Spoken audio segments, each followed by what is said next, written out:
Meeting to order. Today is December the 19th. And we'll start with a roll call attendance. I can do that, so why don't I just. Here too. Emily, you wanna do it? This is Tori. Do you want Tori to do it? Sorry, you're there. I didn't realize you were there. Let me just check the people here, just a minute. Okay, no, fine. Love to have you. Thank you. Yeah, of course. All right, Manager Loth. Manager Anderson. Present.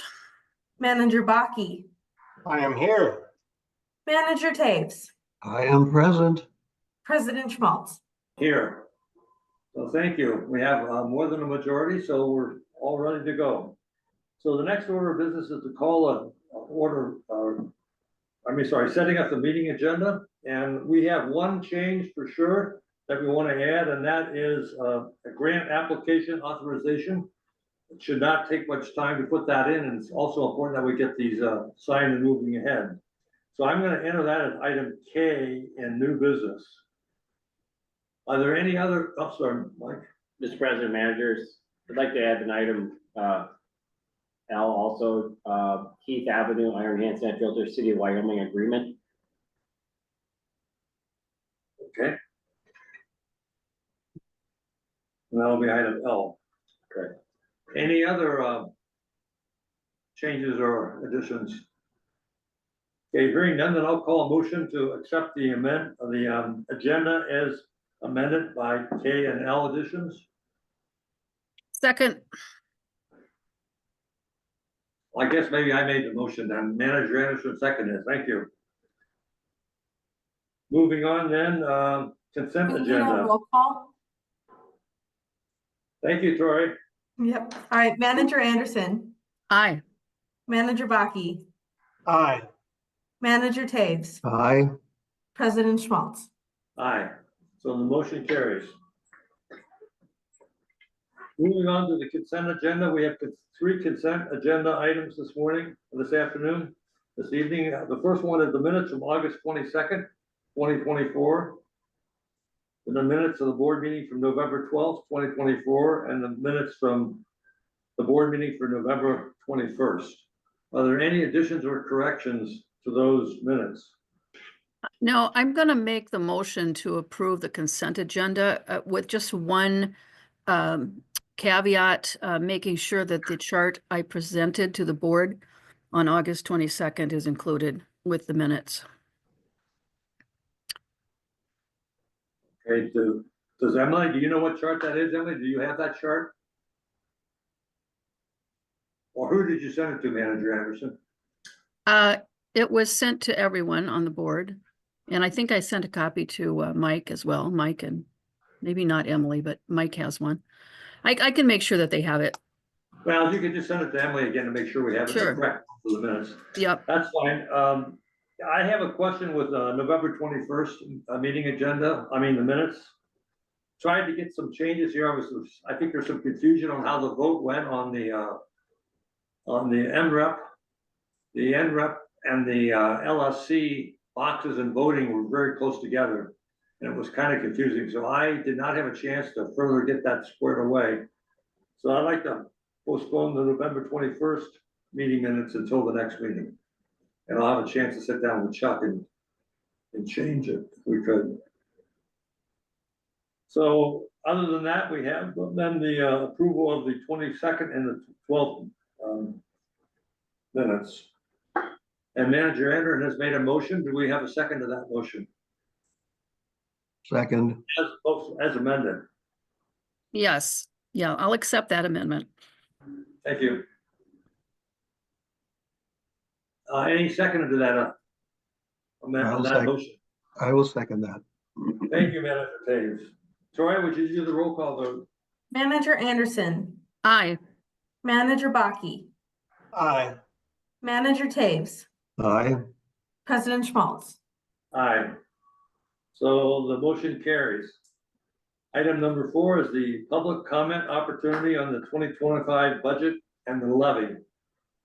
Emily, you want to introduce this or make any comments before we open it up to the public, or are we ready to go right now?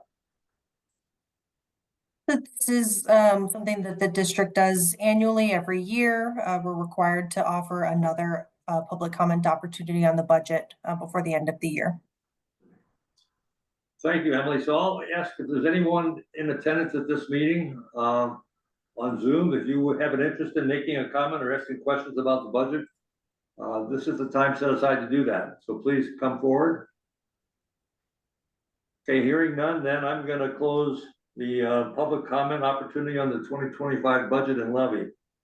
And then move on to the public open forum. And I declare the public open forum open. Again, this is an opportunity for guests or visitors or anyone really to comment to the board on different subjects. So if you have any interest in doing that, please speak up now. Would anyone like to address the board? Okay, hearing none, then I'm going to declare the public open forum closed. Moving on then to item 6, which is the Citizen Advisory Committee update. Mr. President, managers, Aiden is on the meeting here this evening to present that. All right, good evening. Attached, you'll find the notes from our Citizen Advisory December meeting. That meeting was yesterday, so the notes went out a little late. So if you haven't had time to review them, I'll just give you a quick update. We had a regular watershed update with lots of good conversation. And then we went into a strategic planning draft review. So a couple of the committee members were able to provide some comments on the vision, mission, and value statements that the boards have been working on. And so those have been gone to Emily for comments to be incorporated. So lots of good discussion on that. The CAC also reviewed the proposed cost share policy for 2025, which will also be presented to the board tonight. And so some good conversation on that and lots of interest, which was exciting. And then we did have chair elected for January and February. So they're a month ahead of time, which is great. And then, I want to appreciate President Schmaltz was there in attendance along with Emily to walk the committee through the strategic planning process. And so that was very helpful. They appreciated that. They have expressed a number of times that they enjoy being given tasks and their effort being valued. So it was good. They appreciated that. Thank you, Aiden. Good report. Are there any questions or comments from the board?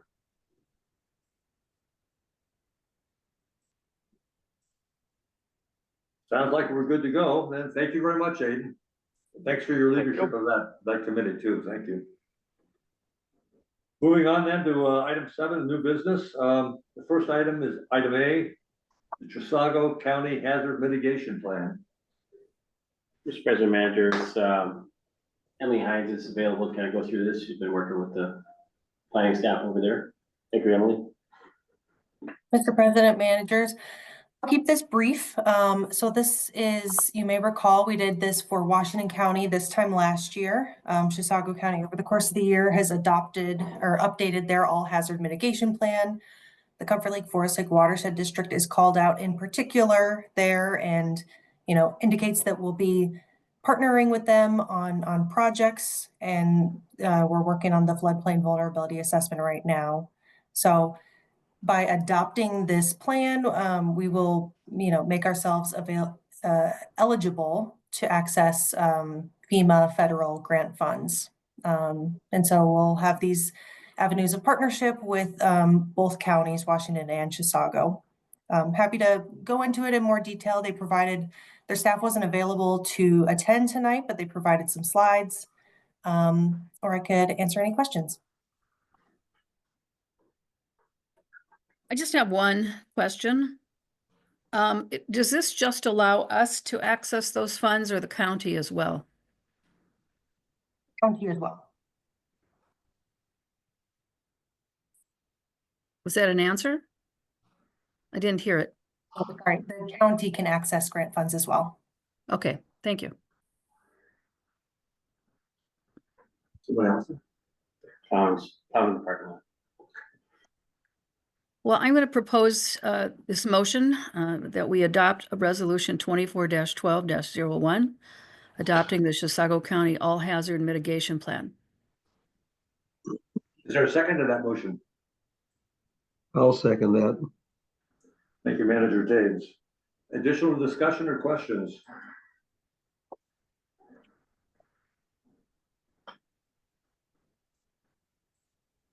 Does this make it any easier for us to implement any flood mitigation activities or? Well, I think it just elevates the whole discussion with the other LGU partners.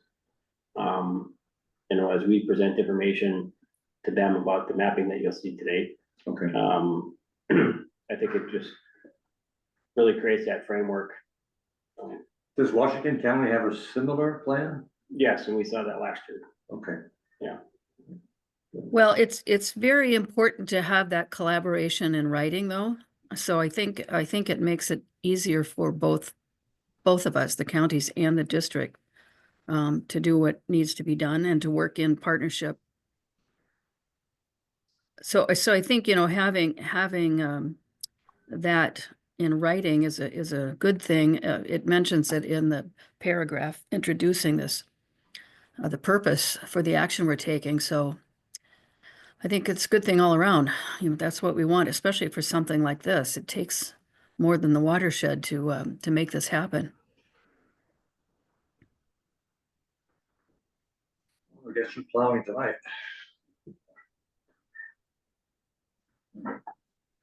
So do we have any other comments or questions? Thanks for those comments, Manager Anderson. Mhm. If not, we can do a roll call vote, Victoria. All right, Manager Loth, Aye. Manager Anderson, Aye. Manager Baki, Aye. Manager Taves, Aye. President Schmaltz. Aye, so the motion carries. Moving on then to item B.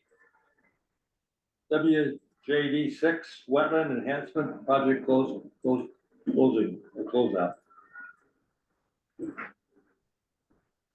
Mr. President, managers, let's see here. So as your plan is joining us, so the plan's been managing the program for the project here with EOR. We have Cecilio and Andy, of course. But so we've been able to bring this project, so this phase of the project to conclusion. You know, we have some warranty work on some of the plants and things as usual, but overall, this is just the final payment for the retainage and the project is complete. District staff is also working on some signage. Good, any questions or comments from the board? You know what, we should probably have the motion and then have discussion. If somebody could make the motion on the bottom of the page.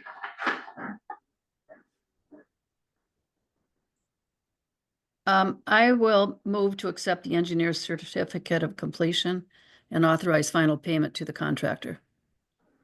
Thank you, Manager Anderson, and I'll second that motion. Any other questions or comments? Just a question on the signage. Go ahead, Manager. Can somebody describe what that signage is going to be? Well, currently being evaluated, we do have our education outreach coordinator, Adam Jelm here as well. I don't know if he has any more updates, but we've been able to work, Emily's been able to work through some of the budgetary components of it. I know Blaine is involved as well. So I don't know if we have anything specific at this point, but other than it's we have. Okay, so you're working on it. Yeah. Yeah, I get that. Can we put down on the record that the board would like to see those signs before they're finalized? The sketches for them, the design sketches for them? Sure, if that's the board's wishes. The reason I'm bringing it up is that this has been brought up multiple times over the years. The signs that we have now are just not adequate at all.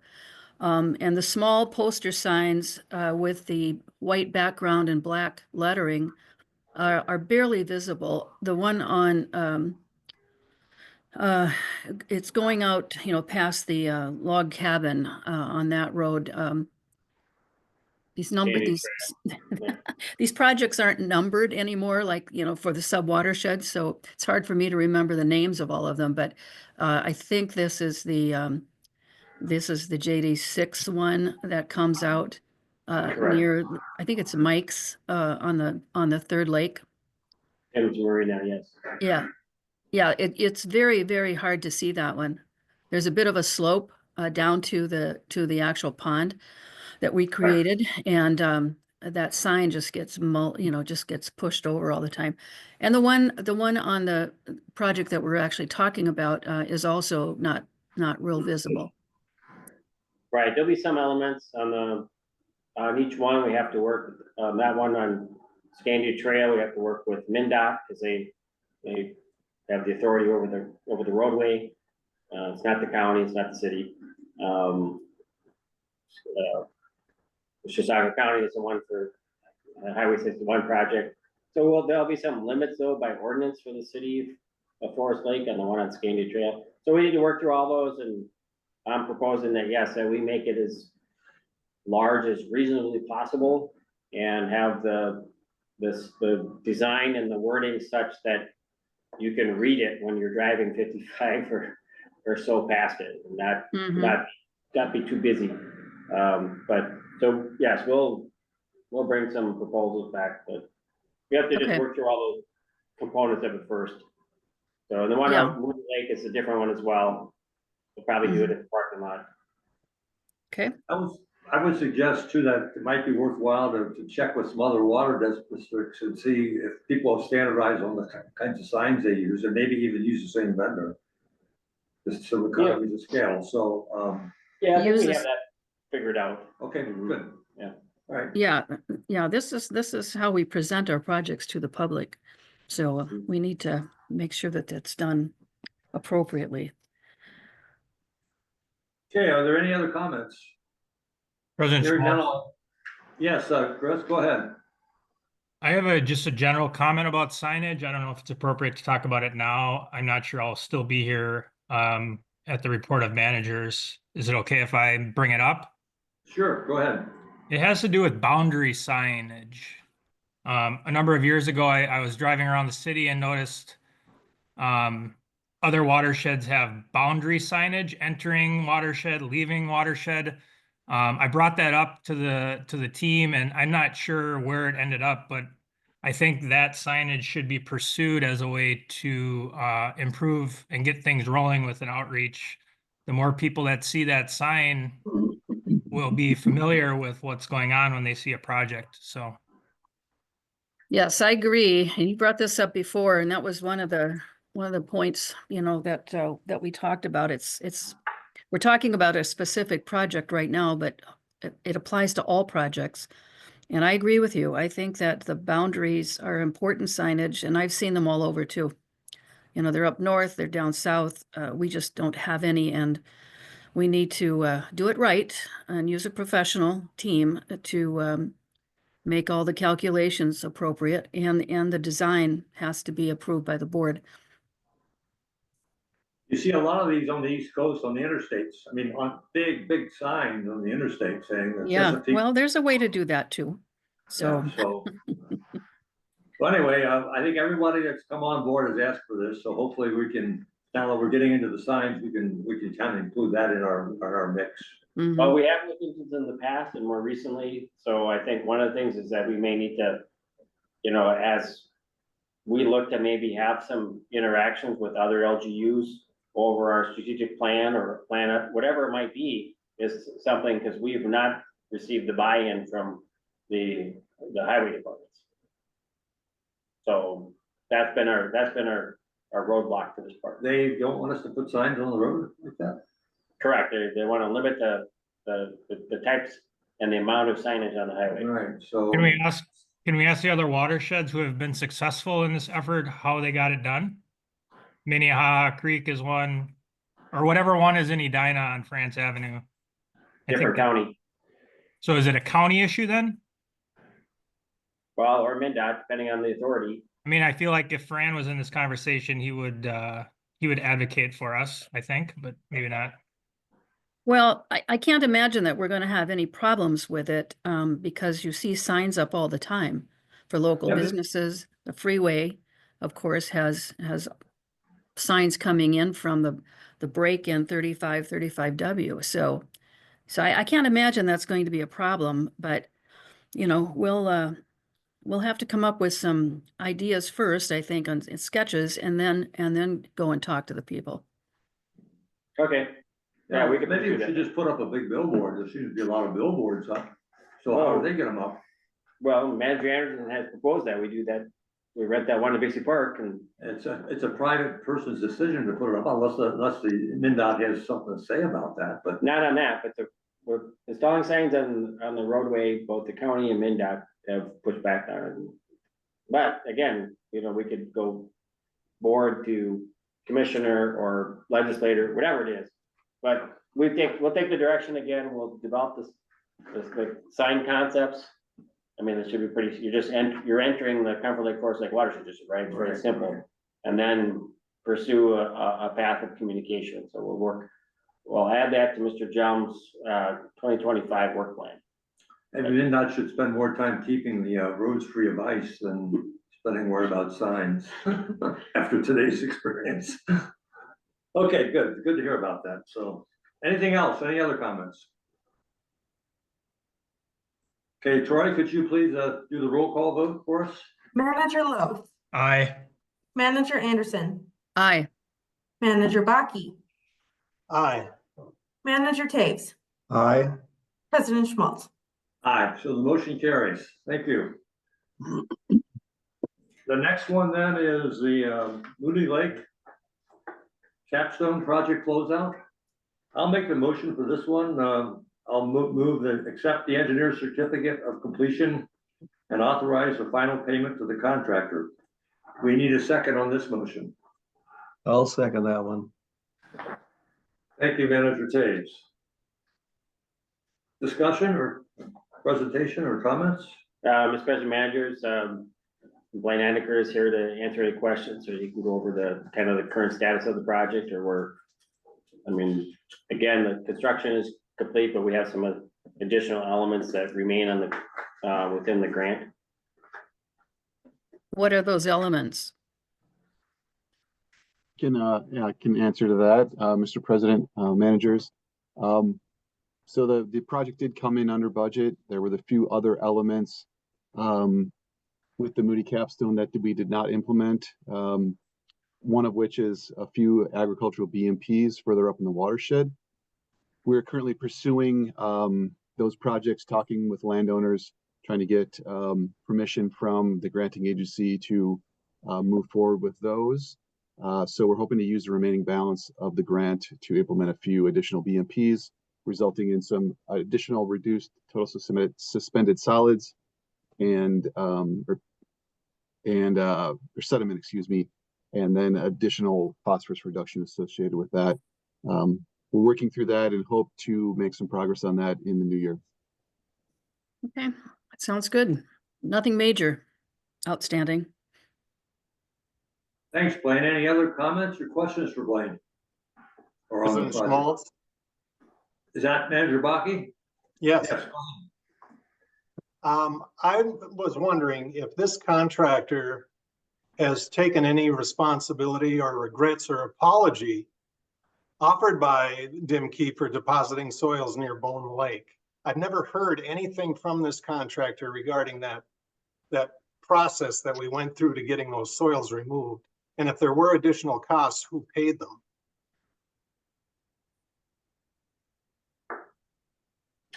Somebody want to comment on that? Yeah, Mr. President Managers, I know that Kyle from Mirawar is one who was coordinating directly with them.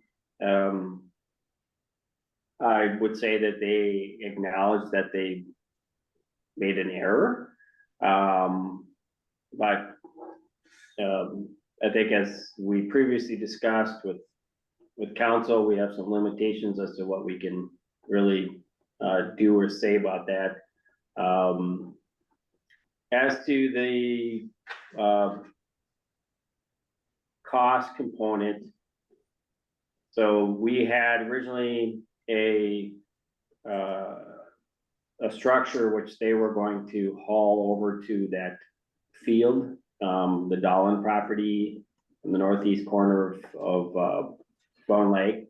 And then there was gonna be an additional charge for spreading, leveling, seeding and mulching. So, since and that was going to be a deduction, if we hauled it to, offsite. So what we agreed to then was, about sort of value added, bidding. You know, we gave them some different options, and so we ended up splitting the cost, if I recall, giving them, basically the charge from the site down to the pit, but we did not include the additional costs for the equipment over on the east side of Bone Lake to physically load and remove and do the work over there, to address then stabilizing that site on the private property. So from that standpoint, I felt like the district was made whole, without I guess a financial penalty, if you will, but they had to assume the cost for the loading and the other work on that property. If that makes sense. Well, I want to commend Mr. Kinney on his efforts to rectify the situation. Your efforts are recognized and appreciated. This contractor, whenever I see its name, it kind of raises my eyebrows a little bit. So I just hope in the future we can keep an eye on the contractors that we sign with and make sure that they are truly following what's in the contract and are keeping the best interests of our mission and values in place. Right, and that's some balancing too. I think a lesson learned for us is to have the additional either staff time or engineering time on site during some initial phases of the, it should be fairly standard. Load the trucks and haul it away, right? So, but if it's not a contractor that we've done a lot of work with, we have a couple local contractors we have a really good track record with, and we don't feel that we would need to handhold, so to speak, with them, because they've always done really excellent work. But if we have somebody that's fairly new or new to us, then the lesson there is that we spend a little extra time and resources to make sure that we're overseeing the project. Okay, thank you, Manager Baki, for your comments and bringing that up. Any other comments or questions? Okay, hearing none, then let's do a roll call vote. Sorry, please. Manager Lowe, Aye. Manager Anderson, Aye. Manager Baki, Aye. Manager Taves, Aye. President Schmaltz. Aye, so the motion carries then. Thanks, everyone. Moving on to item D, the Shoreline Public Relations, RFP. I'll just give a little background on this. For the last number of weeks, we have had set up a work team to look at this challenge we've got. And the team was Aiden, Adam, Manager Anderson, and myself. And then the last several weeks, Julia has been working with us and helping us also. So we've got it to the point where we're going to go out for an RFP, and maybe Adam, do you want to cover this then, or? President Schmaltz and managers, I'm right on track with you on that one. We have a draft RFP out there for board discussion. And then if we would like to move forward with it and solicit proposals. Okay, so would someone like to make the motion? I'll make the motion that the board direct the administrator to solicit an RFP for shoreline public relations efforts. And I'll second that motion. So now we can open up for discussion or questions from the board, and having read the RFPQ. I have a question. Yes, go ahead, Manager Anderson. Well, I think staff did a really nice job of pulling this together. I do have a question on why the RFPs are coming to Mike instead of to the team. Adam would be I thought the key point person.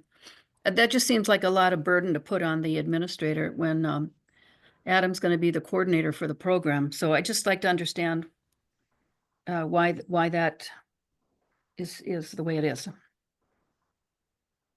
Mr. President, Manager, and Manager Anderson, I just followed an old RFP that was for the PR firms, Mhm. and that one indicated it went to Mike. If the board would like to change that and have it to me, I totally would accept that and understand. I agree with you as well.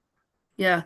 Well, Mike is very busy, obviously, with all of the touch points he has to deal with. So I think it's better for him. I think it's better for you also to be the receiver of all of these. You can keep track of them, and we need a list, of course, so that we can't we don't forget someone. Someone doesn't get lost in the shuffle. You know what I mean? So I think it's important that we have we don't burden Mike with that, but have you do it. That's my opinion. Any other comments or questions? Manager Schmaltz? Manager Baki, go ahead. So just for clarity, the purpose of this effort is to hire a firm that will contact shoreline, lakeshore owners to do shoreline restoration projects. Is that the intent? Not directly. Adam, do you want to comment on that? Yep, Mr. President, Manager Baki.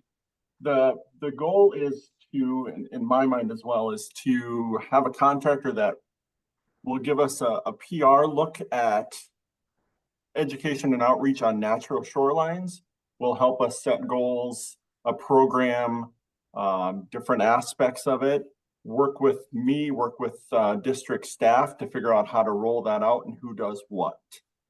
That's kind of the proposal, to help us organize, create the natural shoreline education outreach campaign and help us roll it out as well. I would just add to that, it's to understand the audience as well. And it may end up being, we don't know, but it may end up being a recommendation to do different approaches on the different lakes.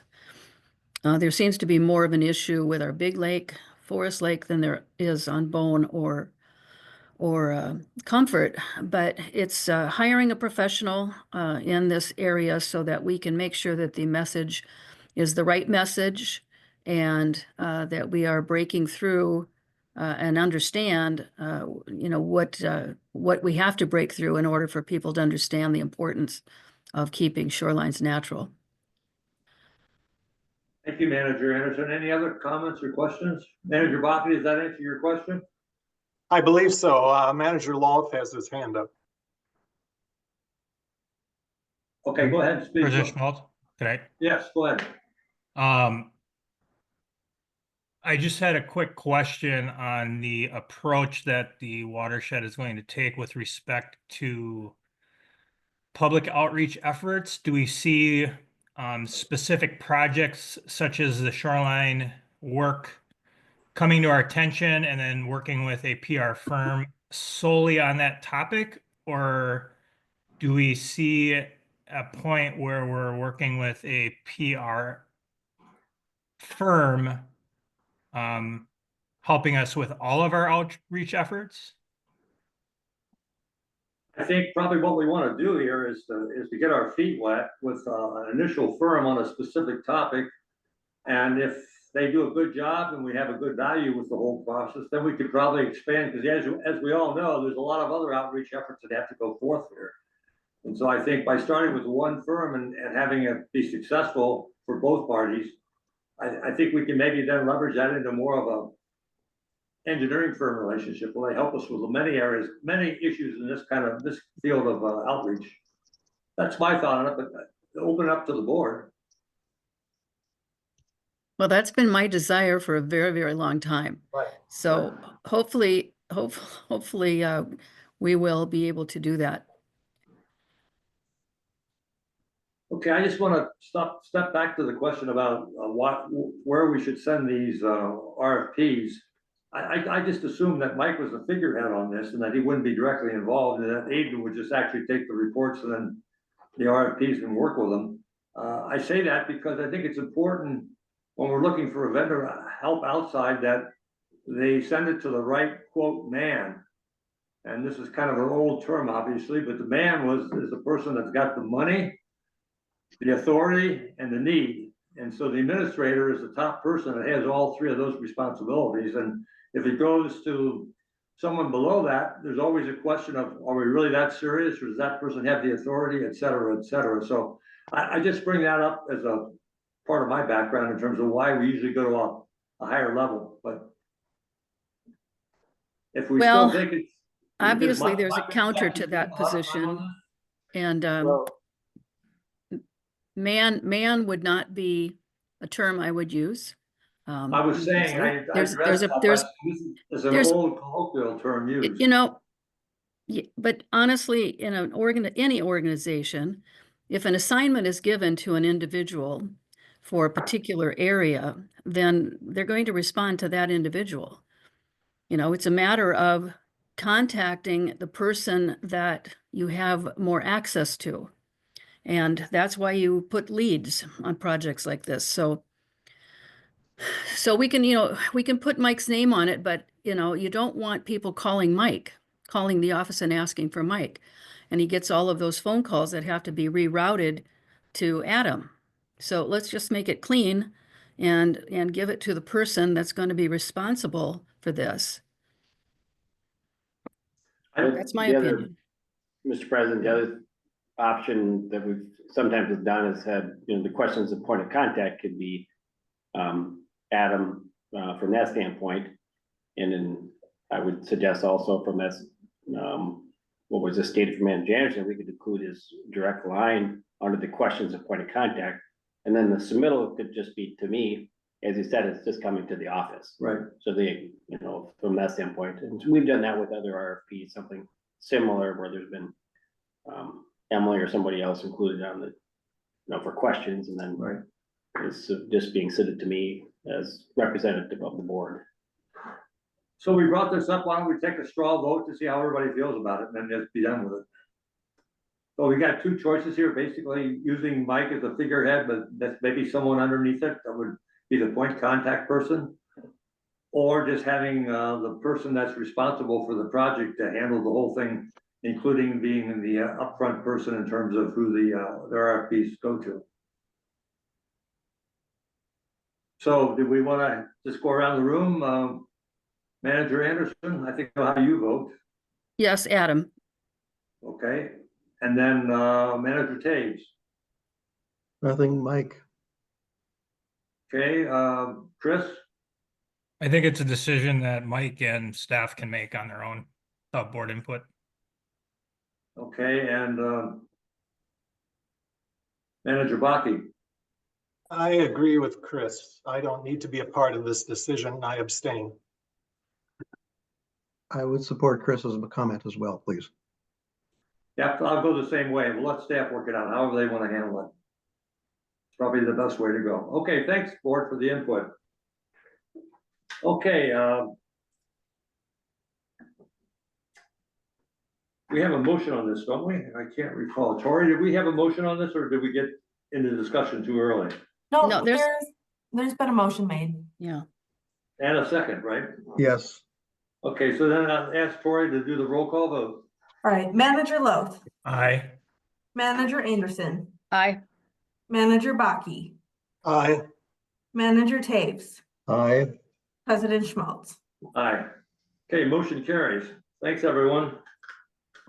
Moving on then to, resolution ratifying the Clean Water Fund grant extension, item E. Mr. President, managers, district staff had pursued a grant extension with the Bowser for our 2 grants. As noted on the, well, it was the JD6 and the Moody Lake one. That came back to me, from an electronic signature because I'm the day-to-day contact for the district with respect to Bowser. So, I have in the past signed certain contracts with Bowser. But in the resolution, when we first applied, or when the grant was approved, accepted by the board some time ago, the board president signed the original agreement. I inadvertently signed the electronic version and sent it back to Bowser, and then they ratified it, or they signed it as well.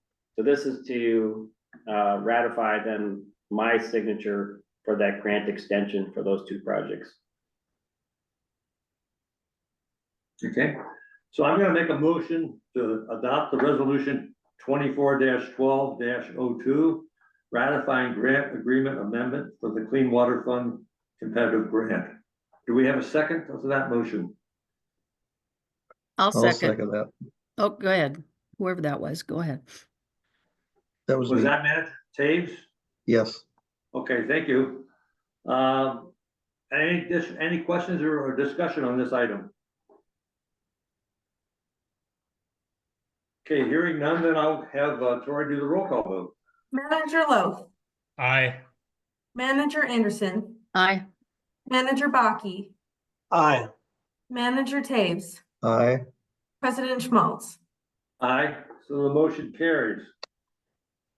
Moving on to item G, the 2024 Aquatic Invasive Species Year-End, number F, 2024 Blue Water Science Survey Summaries. And I believe this is just a FYI, no vote right on this one, Mike? Correct, this is Okay. just for distribution. Mr. McComas will be attending the January meeting. Okay. So at that point in time, we'll have a chance to get into the more details. Right, but if the board has any comments that they would like to make either now at the meeting or, sent to staff, that would be Mike Sandiger for the point of contact for these. Then we can get those over to Mr. McComas. Manager Small, Yes, Manager Taves, go ahead. this is Manager Baki. I'd just like to Manager comment. Bucky, sorry. No problem. I'd just like to comment that once again, Blue Water Science reports are very thorough and complete. There's just so much detailed information, and I commend Steve McComas and his staff for providing the data for us. Thank you, Manager Baki. President Schmalz. Manager Lowe. I agree with everything Manager Baki just said. I also realize that he has got to be getting close to maybe considering retiring. Are there other firms that do similar work, or is this kind of a niche thing? Mr. President, managers, you are correct, Manager Lowe. But also there are additional staff within Blue Water Science, including their son. So we would expect that this the service in Blue Water Science will continue. Thank you. Okay, good question, though. I never know what's gonna happen, so good question. Thank you. Any other comments on Blue Water Science before we move on? Okay.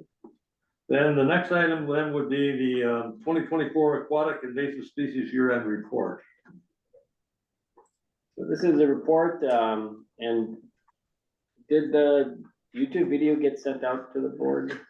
Yeah, I got it this afternoon, I think. Right, I don't know if And I manager. haven't had a chance. I started into it, but I ran out of popcorn. No, it was really, it's good, but I didn't get through the whole thing. I've gotta go back and look at it some more. So kind of given the lengthy agenda, Matthew here went through it. You can either listen to the recording, or if there's particular questions, or we can come back. We'll have 2 meetings in January. We could bring it back for discussion if there's any questions, and just consider this submittal for review at this point and then approved at a later time, or accepted rather. But, or I guess approved, yes, but right now it's just presented as information only. So I'd like to raise a question back on blue water science, if we could just jump back and for an FYI. There's a lot of reports there. I mean, I looked at it again, and most of these reports are given at least an overview of what's really important when the work is actually done.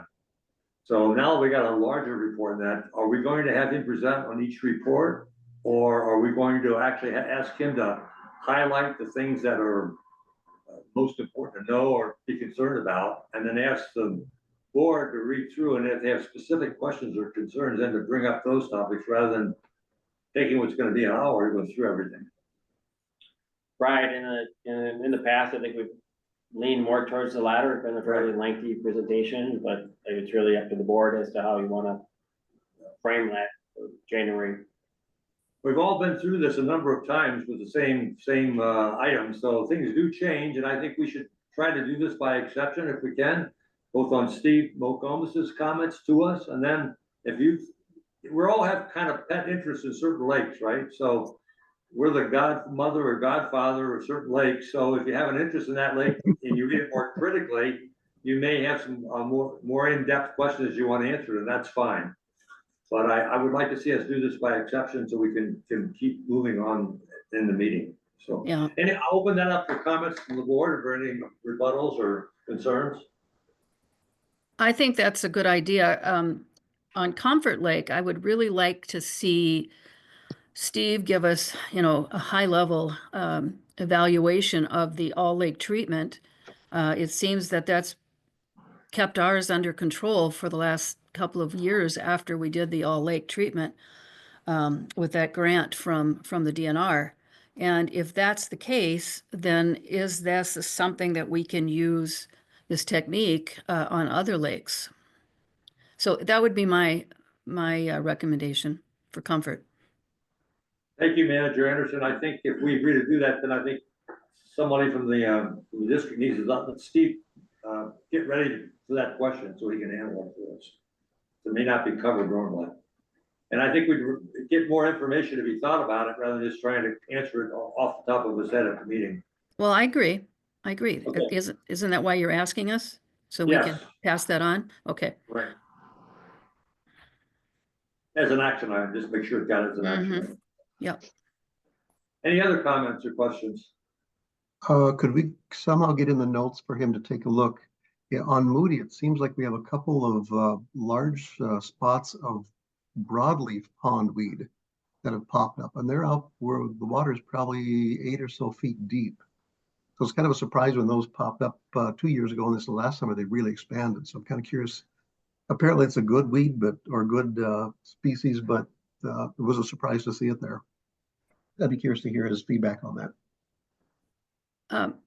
Can I ask you to repeat the name of that plant that you talked about?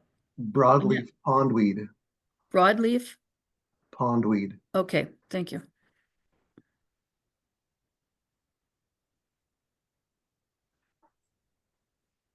Any other input or comments? I also have a question regarding Moody Lake. Go ahead, Manager Baki. I'm not sure if this falls under AIS, but in the past, there's been an aerator in Moody Lake. I haven't seen one this year. Will there be aeration in Moody? Yeah, they usually start in January. Right, Mr. President Manager, so, right, that was I think we maybe installed that one out in 2015 or 16. So we have to post it in the paper, but also we just need thick enough ice so staff to safely put out no or thin ice signs. In addition, the thing that I asked after last year was that my guidance is that we take dissolved oxygen measurements and just hold off on starting it until we're confident, because last year there was so much open water we probably didn't need to run them at all. And we don't really know unless we're taking the proper measurement. So I'd like to see some measurements taken before we actually turn them on as well. I see Blaine has his hand up as well. Yeah, thank you, Mike. Mr. President, managers, I can speak to that a little bit. You're correct that we typically did turn those on in January and run them till ice out in the spring. Mike did have the suggestion of doing dissolved oxygen levels prior to turning them on. The rationale for running those aerators is to promote game fish species overwintering. Those game fish species, primarily bluegill, can help to control the population of invasive species, primarily carp. Literature suggests that they need a minimum of around 5 parts per million of dissolved oxygen for winter survival. We were out on Moody Lake this past Monday, and we recorded dissolved oxygen measurements around 12 parts per million, so really, really high for the lake. We typically see those levels in the summer. So we've got glare ice out there. We're still having light penetration into the water, into the lake. So the plants that are submerged underneath the ice are still able to photosynthesize, producing oxygen until there's enough snow cover where we're not getting any light penetration. That's when the lakes start to get lower in dissolved oxygen levels. So we'll continue to monitor these every week or two. And once we get down to that threshold of around 5 parts per million of dissolved oxygen over a 2-week period, once we're below that, we'll activate the aerators. We did advertise for the aeration in the newspaper as per the DNR permit. We have to advertise between 5 and 60 days prior to turning those on. So we did had the advertisement in last week, and there should be one in next week as well, 2 consecutive weeks, and then we'll be ready to activate them when the time is right. Thank you, Blaine. Mr. Any other President, comments, questions? Mr. President, Yes, and I can't tell, I got a glare on the top of my screen here I'm looking at, so I'm having a hard Okay. time seeing who's talking. just That making a man note. Dave's? I don't know if anybody is actually tracking it, but we had ice in on December 1st this year. Somebody's assigned from the, what's the area, the Metropolitan Council? Right, but hopefully thank you for that information. Hopefully we are collecting that information as well. That's a reminder to, I guess, the staff that let's reach out to the lake associations. Cause I've been doing it on Lake 3 since I've been up here, so.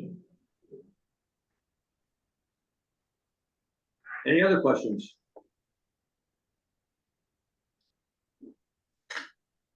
Okay, moving on then, let's go to item H, which is the watercraft inspection year-end report for 2024. Good President evening. Manager, Oh, go ahead, Mike. Sorry. Tori, did we need a vote? No. I was just gonna, you can introduce it and then I can talk on it a little bit more. This is a similar document from staff for the watercraft inspection.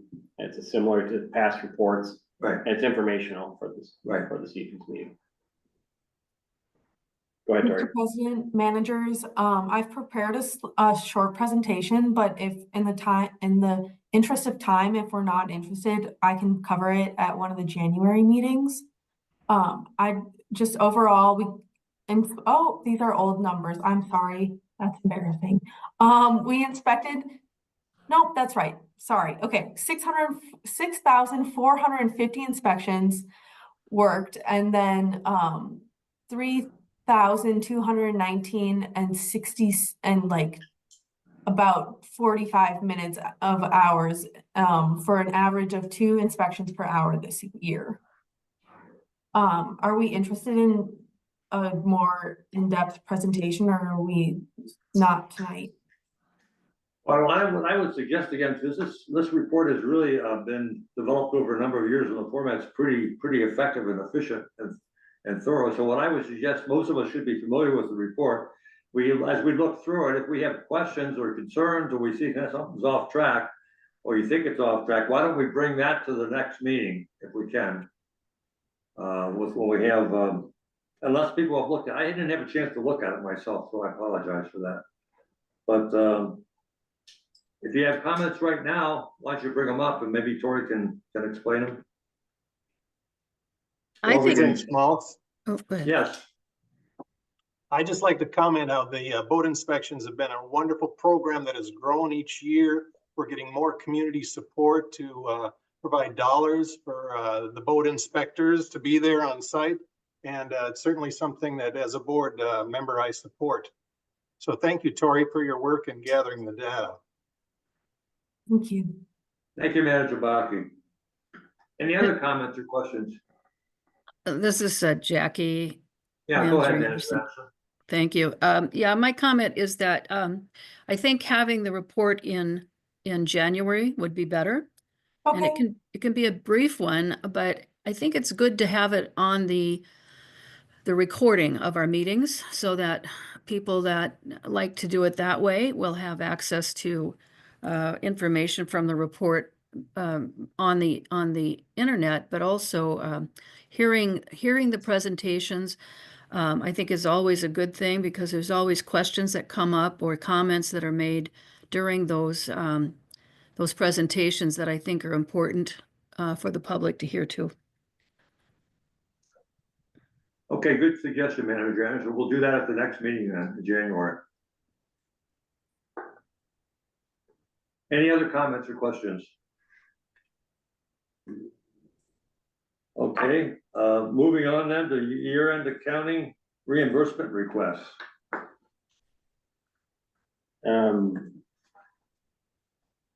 Mr. President, managers, so just a reminder that as we get towards the year end, we have, we're already starting our audit preparation work with Abdo, but it just like to have these, you know, if there's any outstanding expenses by managers and staff to get that in next month, if at all possible.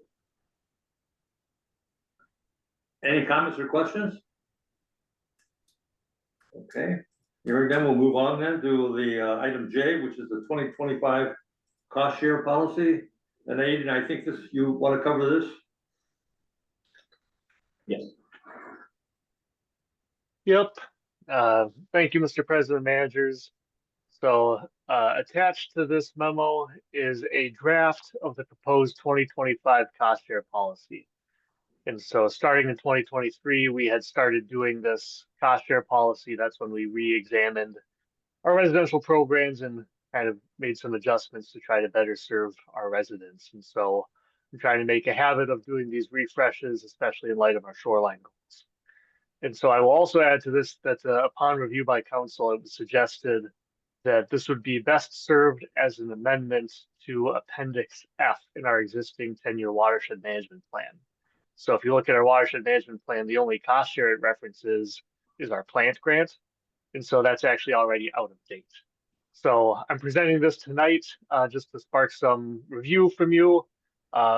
We can certainly have some discussion right now, but mostly as a review document. And then we can bring this back in January after we've made some adjustments to make this an amendment to the watershed management plan.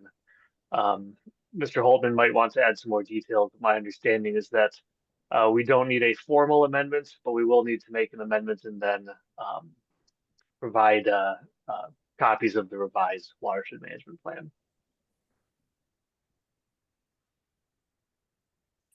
I think this is a good Any idea. questions? Do you need us to take action or just inform us that you're going to do this?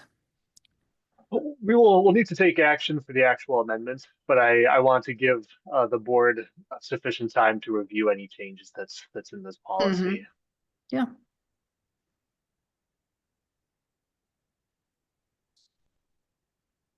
Okay, any other questions? This is just it's a discussion item also, right, Mike? Yeah, okay. Moving on then to our item K, which has been added, and that's the grant application authorization, and I think Emily has asked to have this put on the agenda. So Emily, you wanna cover this for us? Sure, Mr. President, managers, the district has a policy that we obtain board approval before applying for grants above 40,000. There are 3 grants currently on our radar that the deadline is in early January. So thank you for entertaining this kind of last minute addition to this, this agenda because it's timely. The first one is the Clean Water Legacy Partners Grant, or specifically the Green Infrastructure Grant is the program that's available to us.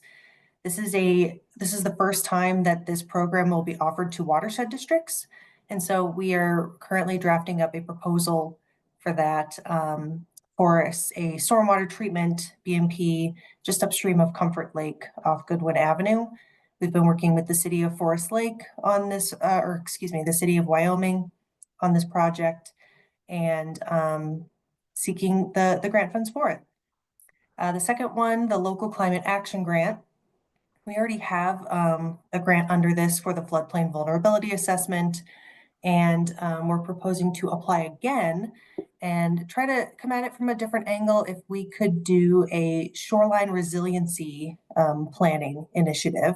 And so this would lend itself to the sort of the PR effort. And I have some questions out to PCA on this, and we need to really understand where the eligibility lines lie. But I think it's worth going out for this grant, and it could help us with some of this shoreline outreach work that we're trying to do in shoreline planning. And then finally, the Fishers and Farmers Partnership. This is another new grant program for us. Adam had brought this up. He was familiar with this.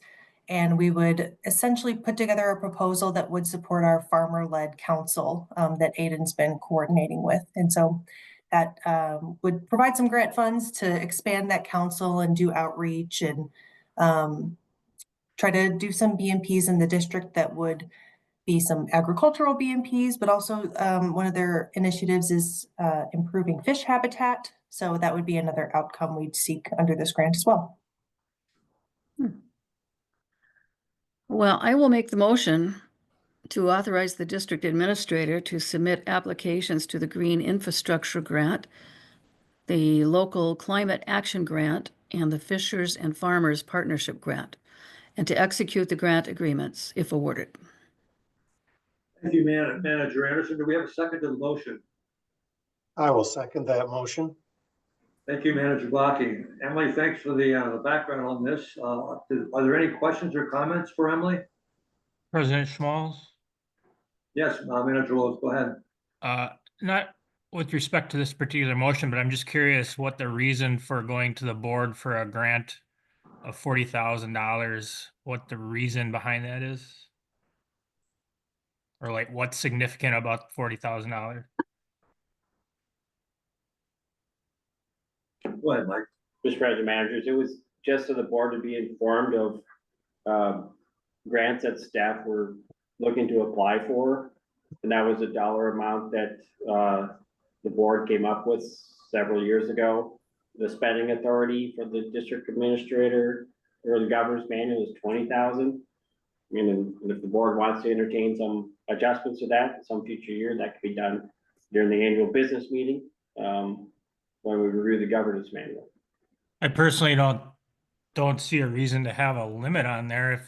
If staff thinks there's a grant that's warranted, go after it. I wouldn't want a board approval to inhibit staff from obtaining a grant, maybe on short notice or something, is my thought. Well, Mr. President, Go ahead, Mike. we could always call an emergency meeting, so there's probably not much of a scenario, but it was really just a matter of while we were looking through this, oversight on my part to remember to bring it in more timely fashion. So that's with the $40,000 limit.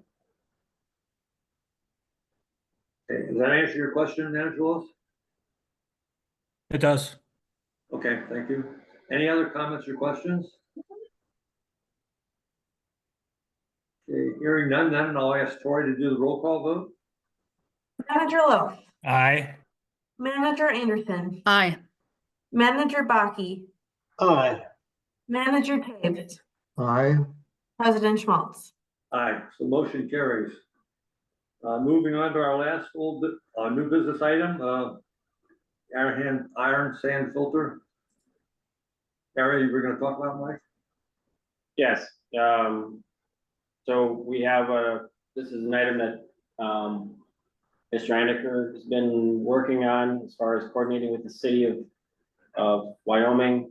It looks like he's maybe departed, but we have an agreement here that, that we want to get in place, with them. It's, or they adopted on the December 17th, so we can sign it. This is basically allows us to, get it, they have a pipe that replaced a tile line that drained from that area, Liberty Ponds. And so this would allow us to go into that right of way area and basically get in and, cut an opening into the pipe and work on it. But all this would require review of their engineer and stuff, but we've been coordinating with them closely.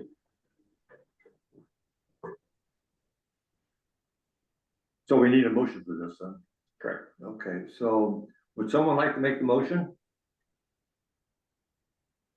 It's up on the screen. I'll make the motion to authorize Manager Schmalz on advice of council to enter into the project agreement with the city of Wyoming regarding the Heath Avenue North Iron Enhanced Sand Filter Project. Thank you, Manager Anderson. Do we have a second on that motion? I'll second that. Thank you, Manager Taves. Any additional questions or discussion? Okay, hearing none, then, Mike, do you have a question? No, you're okay? Okay, hearing none, then we'll just call for a roll call vote. Manager Loth, Aye. Manager Anderson, Aye. Manager Baki, Aye. Manager Taves, Aye. President Schmaltz. Aye, so motion carries. That completes, the new business for this evening. We're moving on then to old business, and the first item is A, 2025 staff work plan. Mr. President, managers, board had requested this to come back with the addition of the business manager. So, we reviewed it, went through, Emily made the appropriate edits and additions. And, I guess like, in the past, the only caveat with this is based off the job description, not necessarily the skills and talent and experience that the individual might bring when that the district would hire. So there may be some additional adjustments in the future, but this is our proposed changes to the work plan. So, we need a recommended action motion to approve this work plan. So can someone, I'll make that motion then. Manager Schmaltz moves to approve the 2025 staff work plan, and we need a second now. I'll second. Thank you, Manager Anderson. Now we can open it up for discussion and comments.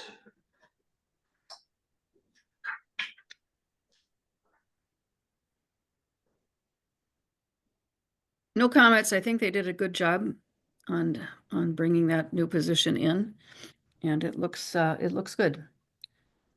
And I think the overall staff work plan is a lot of work, and I think it's been done very well the last couple of years, or since we've been doing it. How many years has that been?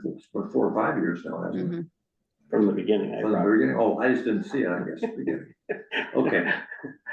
But it's you go through, it's a lot of work, and I think it's good to have the staff discuss this and Yeah. figure out what everybody's gonna do next year, which is good.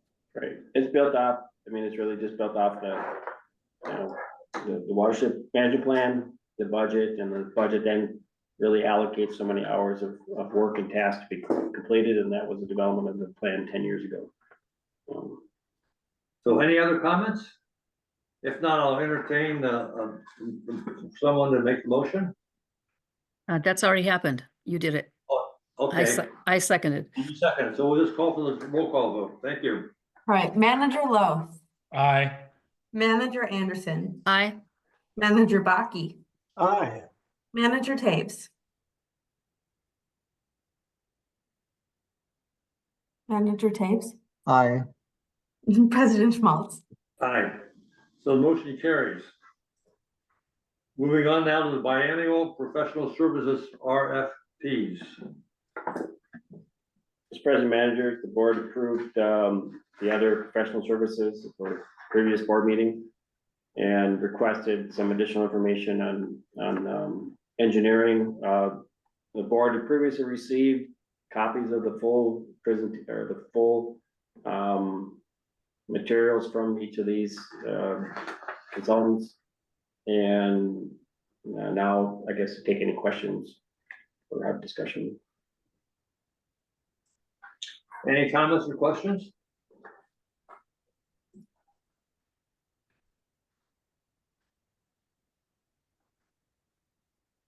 Manager Schmaltz?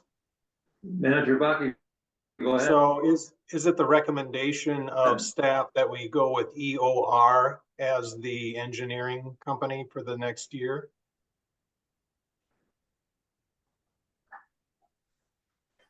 Mr. President, Manager Baki, this is an area in the past that I've really just have allowed for the board to discuss and determine. I feel that EOR has done an excellent job serving the district and incorporating themselves into the staff. I think we have a good relationship. Their work is solid from a scientific standpoint. And I think it's presented in the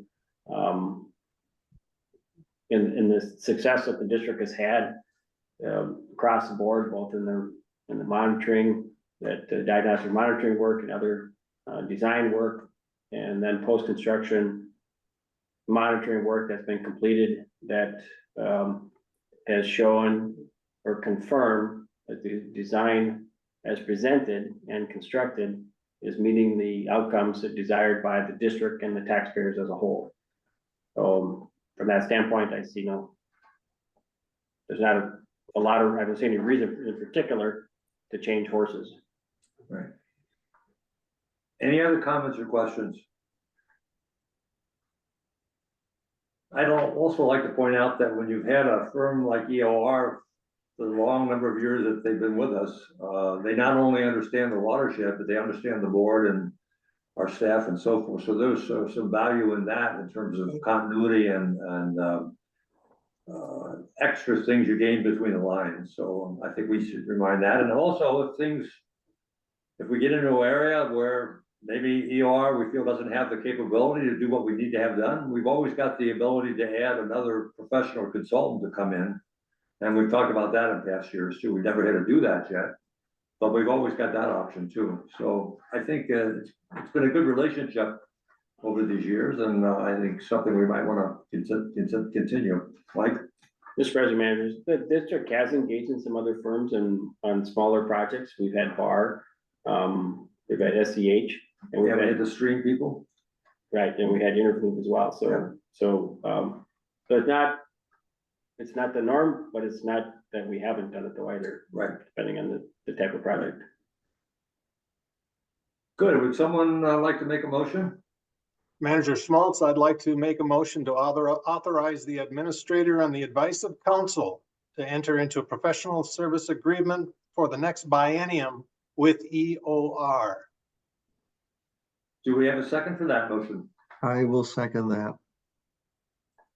Okay, thank you. Any other additional discussion or questions? The only thing I wanted to bring up is that and I'll make the motion separately, but the concept is to add all of the other folks that are the businesses that responded, the engineering firms that responded, to be put on a pool listing. We've done that in the past.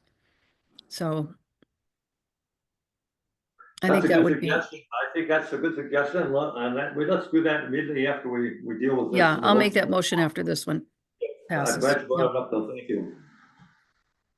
Good, so if hearing no other comments or questions, I'll ask Tori to do the roll call though. Manager Loth, Aye. Manager Anderson, Aye. Manager Baki, Aye. Manager Taves, Aye. President Schmaltz. Aye, so the motion carries. Hey, I Good, will make the motion to have the other RFP recipients or proposals, the companies be added to our pool of engineering firms. I Is will there a second to second that? that motion. Thank you, Manager Baki. Any additional discussion or comments? Okay, hearing none, then I'll ask Tori to do the roll call vote. Manager Loth, Aye. Manager Anderson, Aye. Manager Baki, Aye. Manager Tags, Aye. President Schmaltz. Aye, so the motion carries. Okay, good. So now moving on to the old business, the floodplain vulnerability update, something we've all been looking forward to, so. Mr. President, managers, we have both Cecilio here, Cecilio Lidier, and Bill Yu. I'm not sure who's going to take the lead. Camilla is also here. She's been participating in this overall effort as well.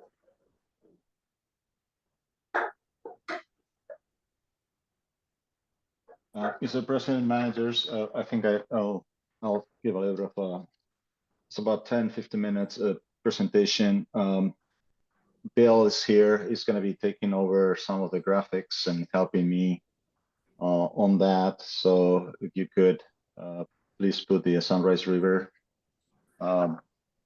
map, the complete one. So it's as part of the flood risk amendment, flood risk assessment in phase 3, we have finalized the modeling that we had for the Sunrise River watershed and also the Shields Lake area.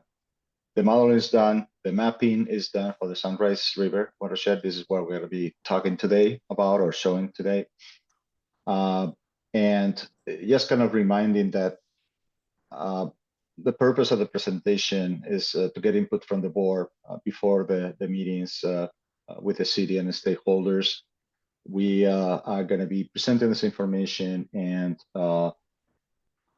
we think it's good information, but it could be sensitive. We need your input in terms of pretty much the presentation and also the content. So, and I have to apologize, I'm a little bit under the weather here, but I'll try my best. So what you see in here is the Sunrise River watershed from the upstream portion that includes the part of the city all the way up to Comfort Lake. And the graphic shows for both the existing rainfall, the first figure, and the future predicted rainfall, what is the projected peak of flooding for 100-year storm event. So you see that you have different colors from white all the way down to dark blue and purple. And what they indicate is the flooding depth that will be for white will be less than 0.5 feet. Light blue will be 0.5 to 1 feet. Darker blue will be 1 feet to 2 feet, and so on. So the darker the color is, the deeper the flood, and of course the overall print is what it would be inundated during a 100-year storm event.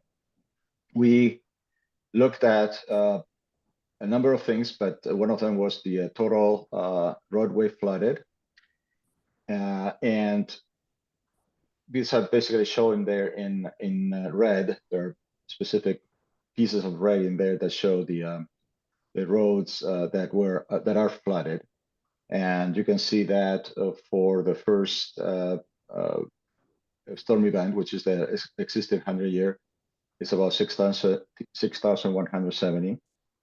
And then when we look at the future predicted rainfall is significantly higher, it's 11,900 feet.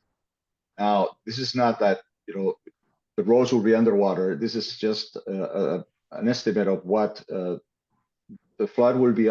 It could be just a couple of inches, or it could be a foot, and it could be there for an hour, or it could be there for a day, but it's just a representation of the system. One of the things that I wanted to talk to you about has been a little bit of it's difficult to understand what existing rainfall means, and also what future predicted rainfall based on climate change means. So I would like to maybe, Bill, if you can put the graphic I would talk about. Can you make it bigger? Okay, yeah, thank you. So the National Oceanic and Atmospheric Administration typically puts studies that they do on a regular basis once every 20, 25 years, and they take all the information available to them and come up with new graphics, with new depths and with new recurrence intervals and precipitation depths. Like for instance, in this particular case, what you see is the black line in there is the new, it's called Atlas 14 study that they put together about 10 years ago. And that indicates that for different type of storm events, for instance, the 500-year storm event, the cloud will be basically around 11 inches of precipitation, and that's what the black line shows. And then, like for instance, for the 100-year, the new Atlas 14 will show 8 inches of precipitation, but then you have a interval of confidence. So the red line that you see here and the green line that you see in there is the interval of confidence. It's a 90%, which means that it's a 90% probability of any particular storm event related to the 500 years, for instance, to be between those 2 points, between the red line and the green line. Bill, do you have the one with the points in there and with a text in there? The one that is in the report, used to be in the report. Yeah, let me pull that up real quick.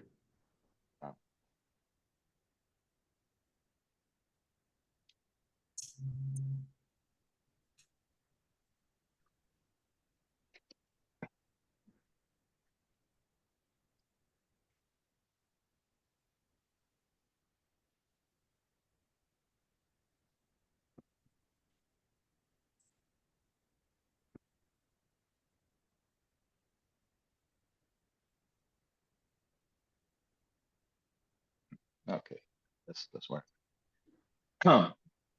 So what you see here in 90% interval range, what it means is, as I said, is that there is a 90% probability that the depth of a 100-year storm event will be between 10 inches and 6 inches.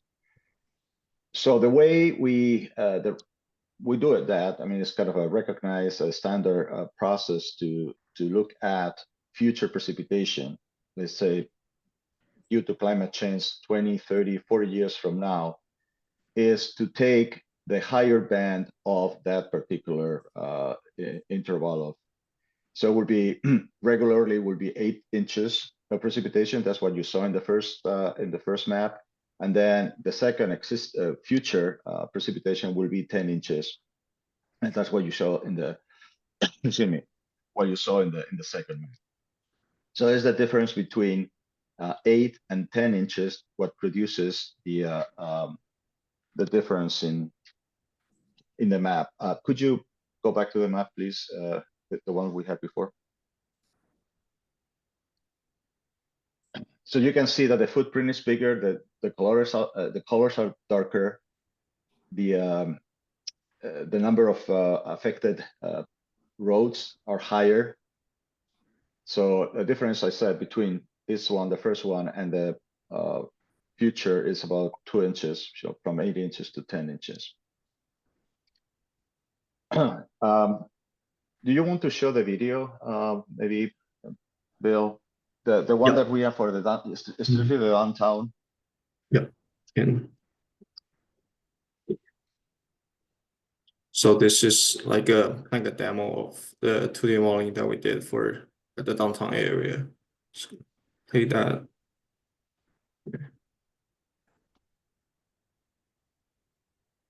So the results of the model through a 2-day interval, and shows how as precipitation occurs, where the flooding takes place, and at what level. So it is a 24 hour storm. At the beginning, there's not a lot of flooding occurring. I mean, can you start again? Yep. But as the peak of the storm is getting there, then all of a sudden you have like, the big flooding happening within 1 day. So it's a way to kind of visualize, how the flooding occurs and where it occurs.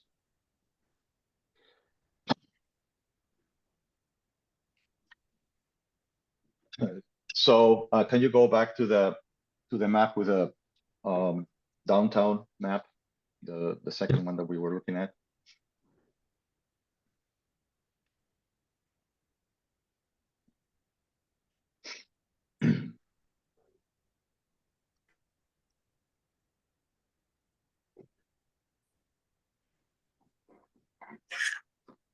Thank you. So again, this is just the map that we saw before, but strictly, showing the downtown area. And the couple of things to mention in there is that we found that there are not significant flooding or of business, commercial, schools, and churches buildings. You can see that there are in the logo here. You see the fire department, hospital, police station, etc., schools, churches. There was not significant flooding in either one of those cases, but we did have significant flooding of roads and parking lots. And just to show you a little bit of how this looks like, could you zoom in this is the Walmart, and I'm just gonna pull up the map with the background.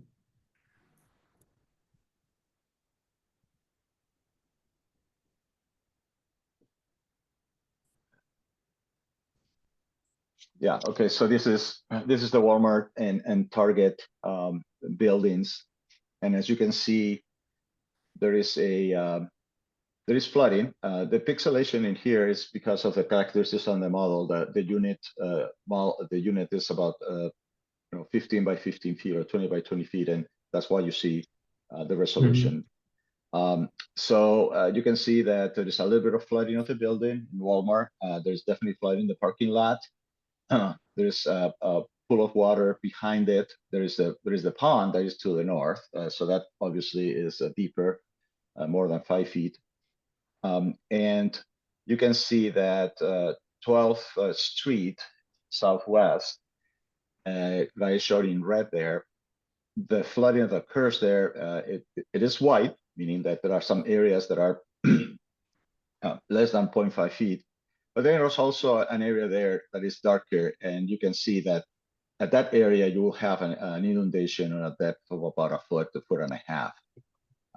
So something to obviously look at. There are other streets in there that you can see they are flooded, but they're under white, which means that they are less than just few inches. But this is kind of the type of information that we can have out of this type of modeling, in detail modeling. One thing that is important to mention is that, maybe like, well, this is catastrophic, what are we going to do? But it's important to mention that the timing once you get the peak, the timing to go back to the normal situation could go from a few hours to a few days, obviously depending on the depth. But this is not going to be like permanent flooding for any long period of time. The one thing I wanted to mention is that there are a number of uses, both for the watershed and the cities, and that this type of map provides. There is you're going to be able to see identify priority flooding areas, of course, as you can see in the map. These maps are going to be significantly more accurate than the FEMA maps that are typically used for permitting or for any kind of insurance. So you're gonna have, you know, significantly better idea, the city is gonna have significantly better idea where the flood occurs or what is the footprint. It's also a very good tool to guide future development. Basically, not here is a fully developed, but if you go to the outside area, we have a pretty good idea of the footprint. So development could, you know, or should be developed outside that footprint, and that right now we don't have, you know, direct, but with these maps we'll be able to very accurately predict.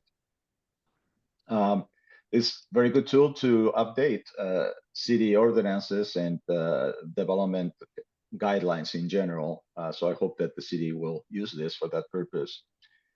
And interesting enough, when you go and look at the flooding that is produced along the Sunrise River, and the board may be interested in the future, start purchasing land in there, that will help with evaluation. I mean, there is a particular area that the watershed wants to purchase, and it turns out that based on these maps, 90% of it is part of the floodplain. That will have some impact, I would assume, in terms of how the evaluation of that particular property. So that's a good tool for that purposes.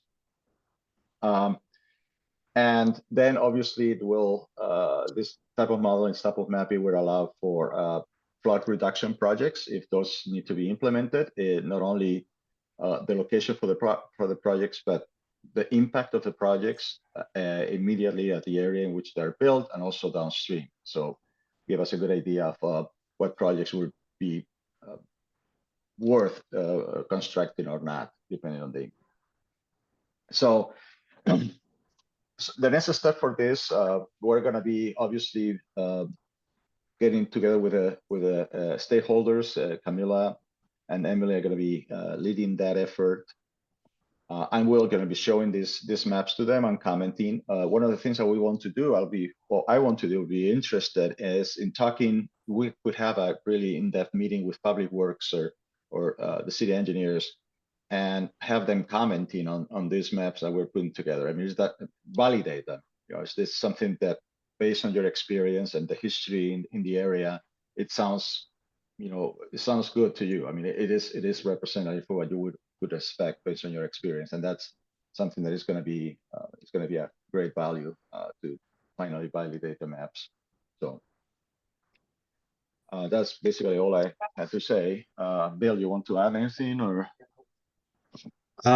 Just one thing I want to add is that video is kind of like a demo right now, so we'll definitely update that model and put this kind of a timestamp with the video as well, so we can easily see what is the time for the peak and how long it takes. Yeah, that's a good point. It will be enhanced. I mean, the quality will be better, and there will be, you know, other features that we're going to be adding that are not in here. This is just for demonstration purposes in terms of what we're going to be presenting to the stakeholders. It's probably good enough.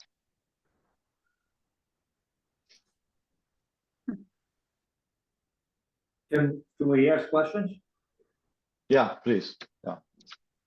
I'm just curious and just understanding how this thing works. I understand the color schemes, but what's interesting to me is that, like, for example, Comfort Lake, it shows anywhere from, you know, maybe a half to a foot. I mean, actually, Comfort Lake is deeper than 5 feet, right? So that should really be black. But what you're showing here is that Comfort Lake's going to rise that much, and a foot and a half. No, I mean, that should be, yeah, you're absolutely right. It should be the same way that Helms Lake is purple. It should be purple, but I mean, I let Bill explain. It's maybe an artifact of the model, but we'll, yeah. Yeah, so the lakes, the color on the lakes are actually just kind of representative what's the difference from the DEM to the actual model level. So that's the difference. So it really depends on the topograph of that lake. What's the DEM number and what's the final number on the model. So the color there kind of represents the difference and how basically how the water level kind of raise during the storm events. So it is flooding of the lake by a foot or 2 feet or whatever it might, whatever the color might be. But if that's the case for Comfort Lake, why is Forest Lake gray? Why don't we show the light blue in Forest Lake? Or is that out of the? It is outside, Oh, my yeah, question. Mr. President, it is outside the modeling area. Yeah. Okay, The modeling area is defined by the yellow lines, isn't it? got it, Yes. okay. Thank you. A question, please. Thank God for wetlands, all those wetlands on that street going right up JD6, Yeah. holding a lot of water. A question? How many hours does it take? Say you have a 24-hour event here like this. How many hours does it take then for that water to drain down and hit Comfort Lake? And what happens to Comfort Lake then, say 48 hours later? I think Yeah, that's a that. good. Mhm. Go ahead, Cedar. That's a good question. I mean, it's at the time of concentration, which is the time that it takes, when the precipitation starts to get the peak flow into Comfort Lake. I would say it's probably about 3 days. You have a lot of, roads crossing a lot of wetlands that will slow down the flow. And keep in mind that this is a modeling simulation that is a 24-hour storm event, 100-year, 24 hours. So it would take at least 12 hours to get to the top, but about 3 days, basically, I would say. Okay. Okay. Thank you. And that's just for all of that accumulation to reach Comfort Lake. We've actually had events where it's taking 6 hours to get, 4 to 6 hours to get to Comfort Lake. So if you have an event that's, let's say, 2 hours, we're going to see that, and we've seen it in the past. It doesn't take that long. And so that's why this corridor is so important for Comfort Lake, that we have green space, that we protect that green space and the wetlands that are there so that they're doing their job. Now, there's an interesting, I think, thing that we should maybe do. I think, can you overlay the mapping that you've done for the sensitive areas over this floodplain? I don't think we can. You remember, Bill? That was the map that we had that was showing the red areas, and it may take some time. Yeah, it's gonna take probably half an hour to kind of make the maps. Oh, okay. So what does that answer? You can do it or you can't do it? No, it's gonna take some time, but Okay. it's not gonna be able to do Because it. I think that's the other thing that's important, especially for our community partners, is that local government partners, is that we can show them where the sensitive groundwater places are, so that they're not putting housing developments there. They're protecting that so that that can be a future water tower site and so on. So the combination of all of this is what's valuable. You don't want to have it so disjointed that we're not taking into account those other things that we can do. And if you can overlay those things on this type of map, you've got a home run. You're showing the whole impact that land use changes has. The other thing that I think we should always do, we still have a property from Washington County, tax forfeit property that we haven't utilized. And so if that can be shown on the map so that we always know where that parcel is. Yeah, you have the Bisbee Park, obviously, and then I think the tax forfeit property. It is right around the area where the 61 label of the road is there. I mean, around that area. It's behind that motel. somewhere in that area by the motel, is what I remember. Mike, maybe you have this. Yes, I don't know if Yeah. you're, so I was trying to mark it there. It's just south of the boundary and, yes, east of 61 and, this parcel down to here, and then there's a couple other, smaller parcels that go down into this area, but the Hennett Motel includes this triangle up here as well. Yeah, and right above that is, right above that Yeah. arrow isn't that Archie's old place? Correct, this Yeah. San Jose Charm. Okay. So anyway, And- we've got to start there, but the property that's right, right to the north as you turn east on Highway 8, that's still pretty much a wetland. And there are channels that go through from the stormwater that's aggregating in the ditches along Highway 8. And from the city proper, although the city, I think, was trying to work on that so that we don't have so much outflow from the city areas, the city street. But we have that whole area right along the Sunrise that we've talked to the city about doing projects in, I know, but those are going to be critical areas for holding this deluge of water that's going to be happening, in the next 10 years or so.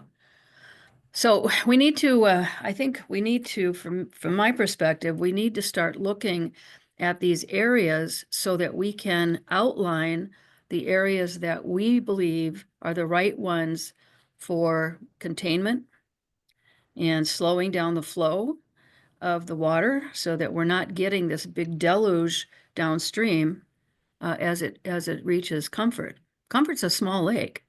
It's deep, it's small, and thank God we have a current from the Sunrise River because that takes care of a lot of it, but it's not going to be able to survive the kind of onslaught that we're talking about here, in the next 2 decades. So it's important for us to put together our concept of a green space corridor.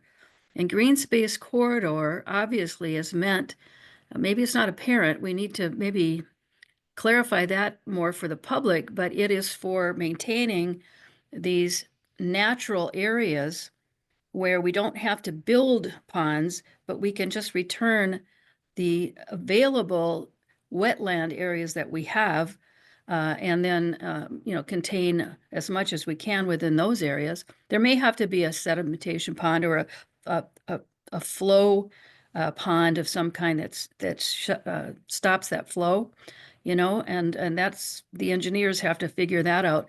But if we can start mapping out that concept with this map as well, before we go to the cities, then we're giving the whole story at one time and not having to come back with another piece and another piece later on.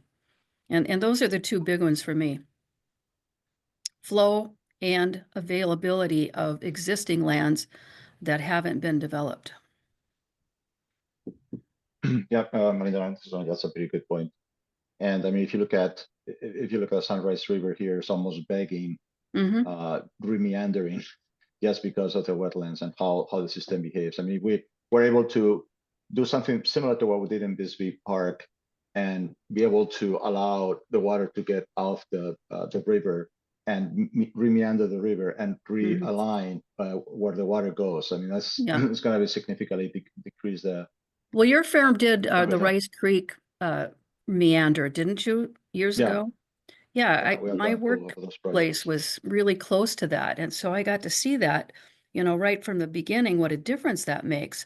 And so that's the vision that I see our opportunity is here with this remaining area. But we've got to get our local governments involved so that they don't approve these lands for development. And make that case strong and clear and understandable. Yeah, but what's interesting is that you know, right to 61 there, that stretch of blue wetlands, the wetlands are holding all the water for us. You don't see it flowing out into the residential areas. I mean, you look at the intersection of 8 and 35, you got that big wetland in that north, southwest, southeast corner, but all those houses that are right next to the wetland are protected. There's no water there. So, Yeah. you know, so the only thing is we built the road through the wetland, so it deserves to be 61, that, you know, that 2 blocks of 61 should be raised up because it shouldn't be there. And, but otherwise, it's not causing any problems anywhere that I see. Unless unless Comfort Lake comes up 2 feet, well, that's a problem for maybe the shoreline owners, I don't know, but maybe it's gonna take forever for the water to flow down into Comfort Lake. Probably because of. It doesn't take forever. It doesn't. Because Comfort Lake is going through a ditch system right now. If you're talking about that area on the left side, right? Yes. Bottom left. Yeah, you should drive through that development right there. Those houses probably shouldn't have been allowed, but they were. It's just an upland within a wetland area. That's a really complex wetland system. Correct, yeah. Now, it's hard to see the homes, that's the only problem. Say, listen, we've got 15 minutes left, so, do we know what the next steps are? Can I ask a question? Or just make a couple points based on the discussion? Sure, Millie, go ahead. Thank you. I was just thinking about the wetland conversation that you were just having. It might also be a good point to make that the local units of government and, you know, the conservation district should think about wetland banking and where they want that wetland banking, not wetland banking, but, you know, if there are impacts to wetlands, that those wetland replacements should happen probably within the same drainage district so that you're maintaining that storage. Because this is clearly showing the value of that storage. Right.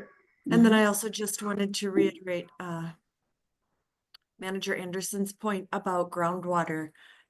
You know, the next step would be to create a model that couples the groundwater and the surface water. I don't know if any of the managers were at the MAUD presentation that the Minnehaha Creek Watershed District gave for their climate action plan, but they are in the process now of taking their H&H model and putting it into an entirely new model that allows them to couple the surface water and the groundwater components so that they can evaluate the impacts of a high groundwater table to flooding when conditions are wet, right? And groundwater elevations rise, and we're going to have some additional constraints beyond what Bill is able to show with the H&H model currently. So I think, you know, short of that coupled groundwater model, showing where showing those groundwater maps and what information is available on top of this would be very beneficial. Mm-hmm. Good, thank you, Camilla. Good insights.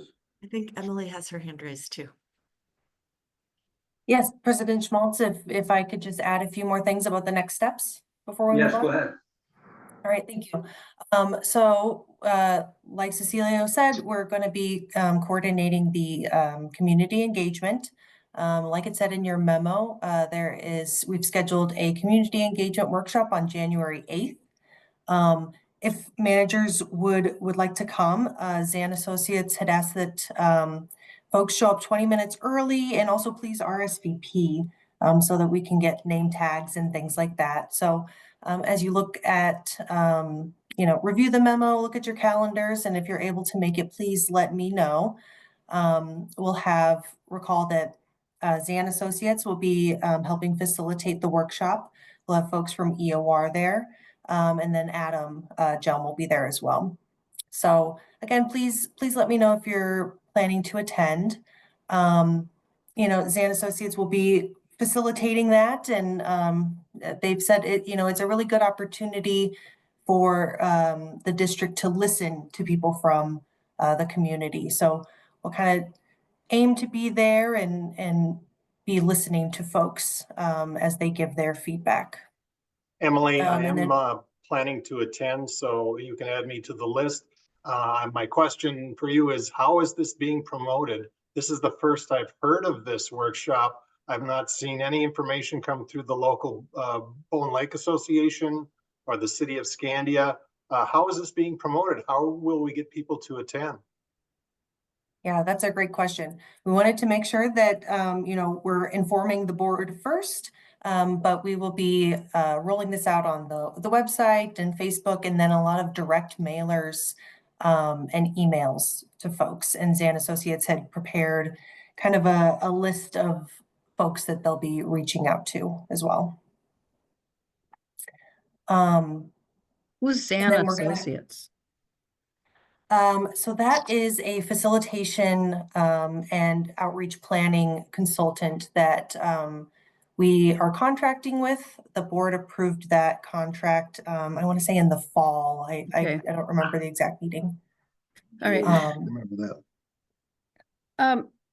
I think it's a good idea to, you know, have this outline. I'm wondering if it's not a little bit too early, though. I mean, this is a very quick overview for the board.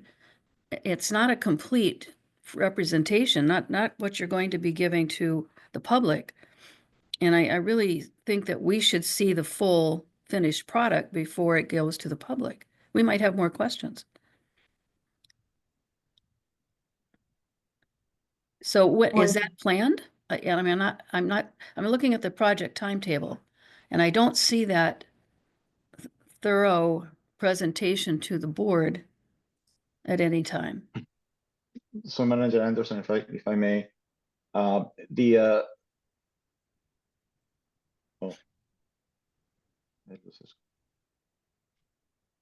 lost the screen here. What happened? Oh, I'm having difficulties here. The configuration of these maps and what the content and the information of these maps are pretty much ready to be able to comment with the public. If we want to do other things like maybe add another layer, that can be done. It's going to take some time, but for the purpose of just getting a first preliminary, hey, this is what we found, especially with the city. I'm very interested to talk to the city and see what they say. This should be good enough. I mean, we'll have to obviously increase the quality of the print and all that, but we're not planning on.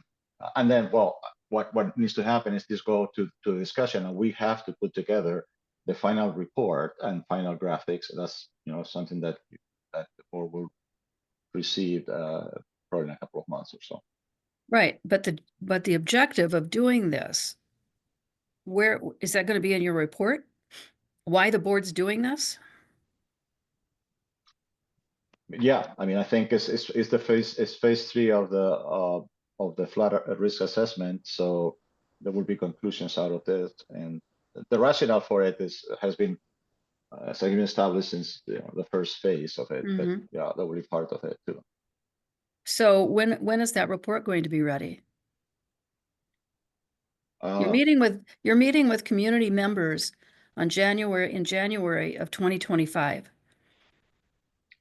And I assume that report will be in our hands when? At the beginning of January? Well, it's my idea, my thought on this is that this report is not going to be ready and finalized until we get the input from the cities and everybody and be able to put that in. So this is kind of a preliminary, fairly well finalized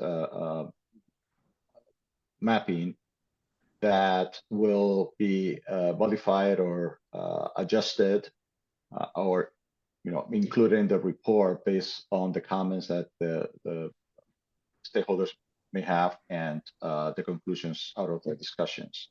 Okay, so this is for public input purposes. So this is phase 1 of a multi-phase information outreach for the public. So it's even more important, I think, for the board to see whatever you put together, whether it's a page or two or it's a little booklet, where the purpose, why is the district doing this and what is the benefit for the people and the communities within our boundaries. That has to be very, very clear up front. And if I could piggyback on the back, what Manager Anderson is saying, my concern is promoting this workshop and getting the word out to the community. And that first week of January is very near. I think it should be reconsidered as to perhaps the first workshop date being that first week of February. That would give more time to promote this and get the word out and get people to attend, which is critical. And and that's what we talked about with Zahn and Associates, was how were you going to get people to the table? And that was something they felt they had experience doing. Given the timeline, I just can't see that happening. This is the first I've heard of this workshop. So I think more time is needed to promote it, to get people to become interested to attend. You know, I think the really important thing here is, you know, if somebody's gonna come to a meeting, are you gonna ask them to interpret the map? Because I think what we should be doing is going to the meeting and saying, these are the 5 areas that are at risk. And I look at this map and I don't see too much of a threat here. But, you know, that's a quick look at it, but he's got some streets that are underwater, but somehow we gotta look at this and say, if there are problem areas here, we need to point out to the public what the problem areas are. I think that was the purpose of this whole thing, is saying that this area is a high risk and so forth. And then the other question I had is that I think at an earlier meeting, we had a section, or decided that the area south of Second Lake was going to be the big flood area. So what happened to that interest area? Is that I'm just asking the question because I thought we were gonna see a map of that area, because that's the last thing I remember talking about, and that the city area wasn't of much interest, but in terms of being a problem, but I don't know how it could flood out there. It's mainly all farmland and that, so I don't know what would be flooding out there except the golf course and a couple other things, but that was my thought the last time we had that meeting, several months ago, maybe more. In June. June, yeah. So I'm just asking the question because I think to take it to the public and not give them information, but ask them to interpret it, I think we're gonna get some bad feedback. Well, I think the interpretation needs to be there, of course, and at the time that we presented, or Camilla and Emily presented, it cannot be delivered to the public in this fashion. I mean, it has to be some context to it, for sure. And the other area, if you recall, when we had that meeting a number of months ago, we identified the Sunrise River corridor as a red area that we were to concentrate, and then there was the area by Shields Lake. Right. Consider the other. So we concentrate the attention to those two for now. And you know, I don't know if there's either in the future what can be done, or if there's any additional areas that can be studied in the same way, but we prioritize those two. Well, there's no doubt that this will be of interest to most people, because that's where most of the people live or are situated, and the rest of the people out in the farmlands probably have some roads that are flooded, but it's not like their houses are probably gonna be flooded, but maybe they will. But I don't know, if we could actually pick out of 3 or 4 areas, that would be of value to the community, I think, and then they can identify whether it affects them or not. Well, I think we have to be the one leading that, whether there's going to be damage or not. That's the whole point of this. So we can't go to the community members, I'm talking about LGUs now, and saying, okay, well, you figure out if that's a problem or not. You know, that's our job. So perhaps I can clarify, the facilitation plan was uploaded in the board packet, and that kind of walks through, you know, the outline for the workshops and kind of what we're planning to cover. You know, we had proposed that this timeline, we'd be able to do enough promotion to be able to get folks on board by January 8th. And Zahn Associates has sent out, you know, some invitations for that. If the board would like to, you know, push out the timeline a little bit further, we can certainly do that. We can send a change of date to those people. Are you saying that you would like to hold a workshop to discuss this further before we meet with the community? Because our plan here was that we had posted the things in the board packet, and we sort of are discussing the approach here. We thought that would be enough of getting on the same page, but we can adjust if you feel like you need more time or want to get more into the details. There's only one page, and that's the page of the watershed district and our presentation to the public and our LG partners on what's going to be a very big and very long project and process. So I agree. It's too early for us to send something out. And I assume that you mean by community members, you're talking about these LGUs, right? Not the public at large. Is that correct? It included the public at large, yes. Good God. I'm not prepared to explain this to the public yet. I don't know if any other board members are, but we have to be able to be comfortable with what exactly we're going to say and what we're going to show and what our presentation to the public is on why we're doing this. Yeah, and just to clarify, we were not asking managers to speak. We were more looking for Zan and EOR to facilitate the workshop, kind of being the leaders of that workshop, and then managers could attend and be more listening.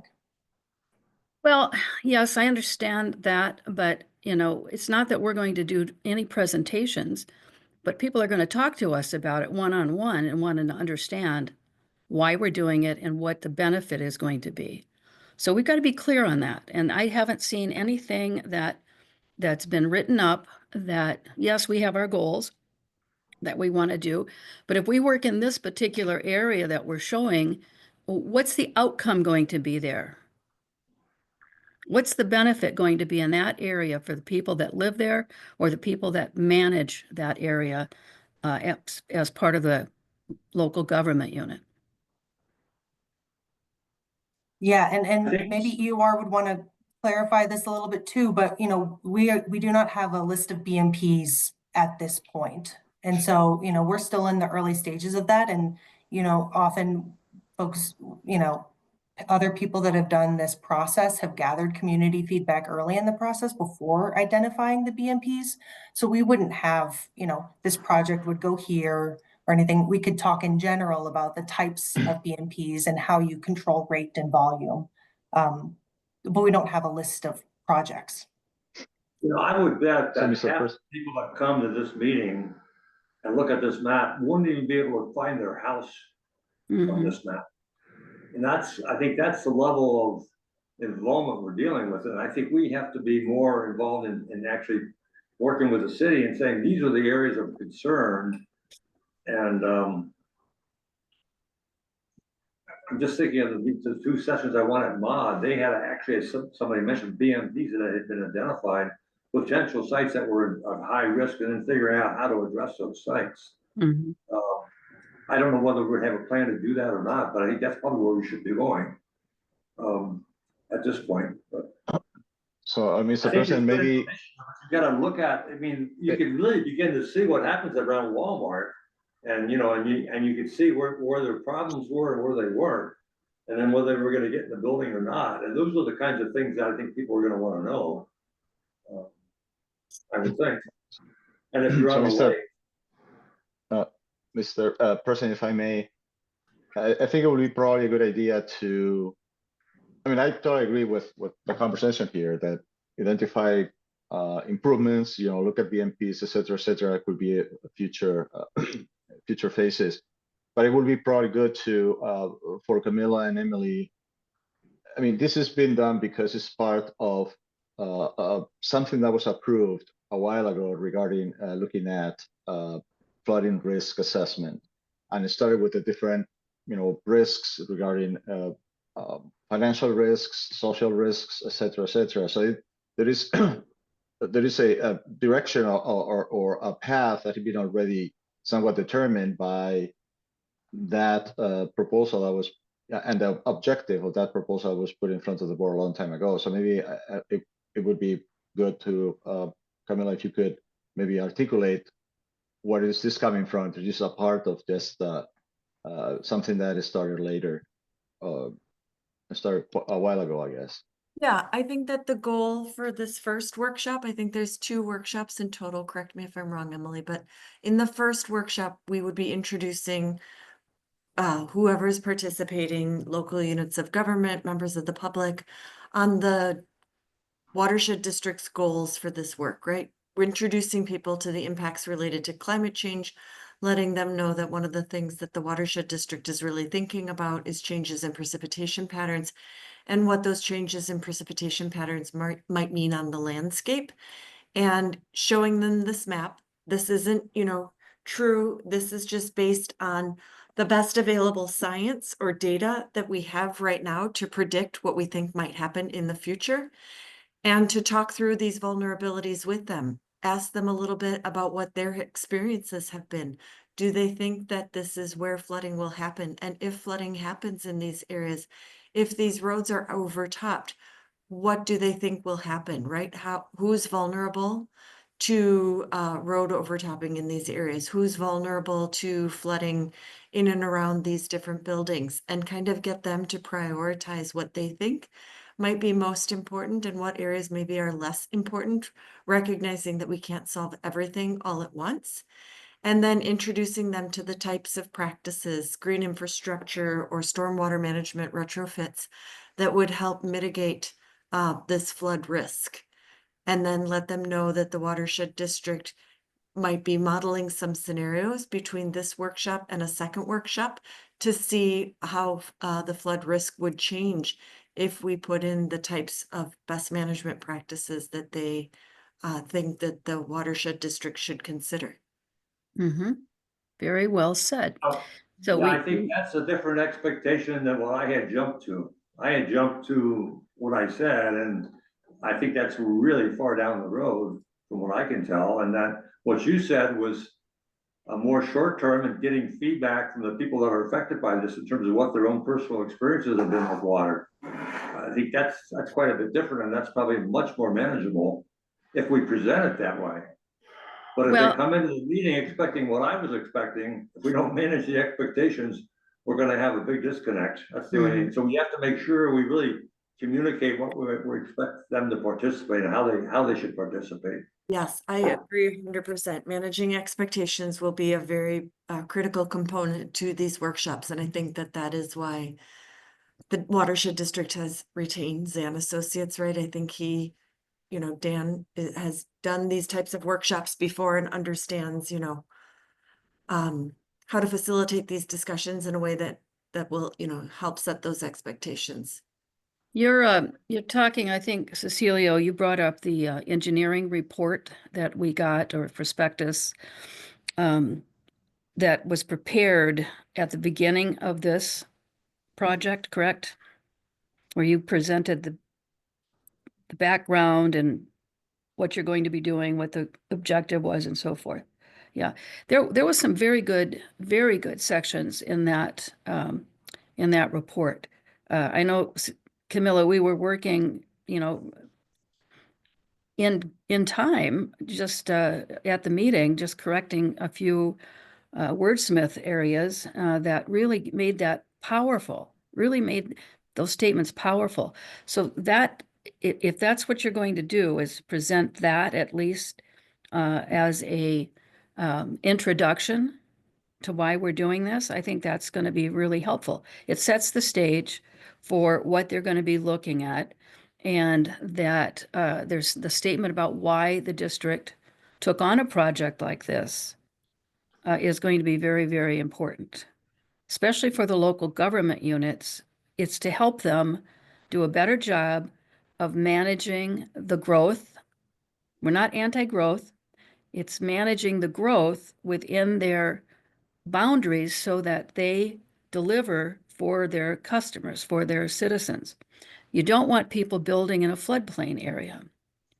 And that creates all kinds of problems for everybody down the road.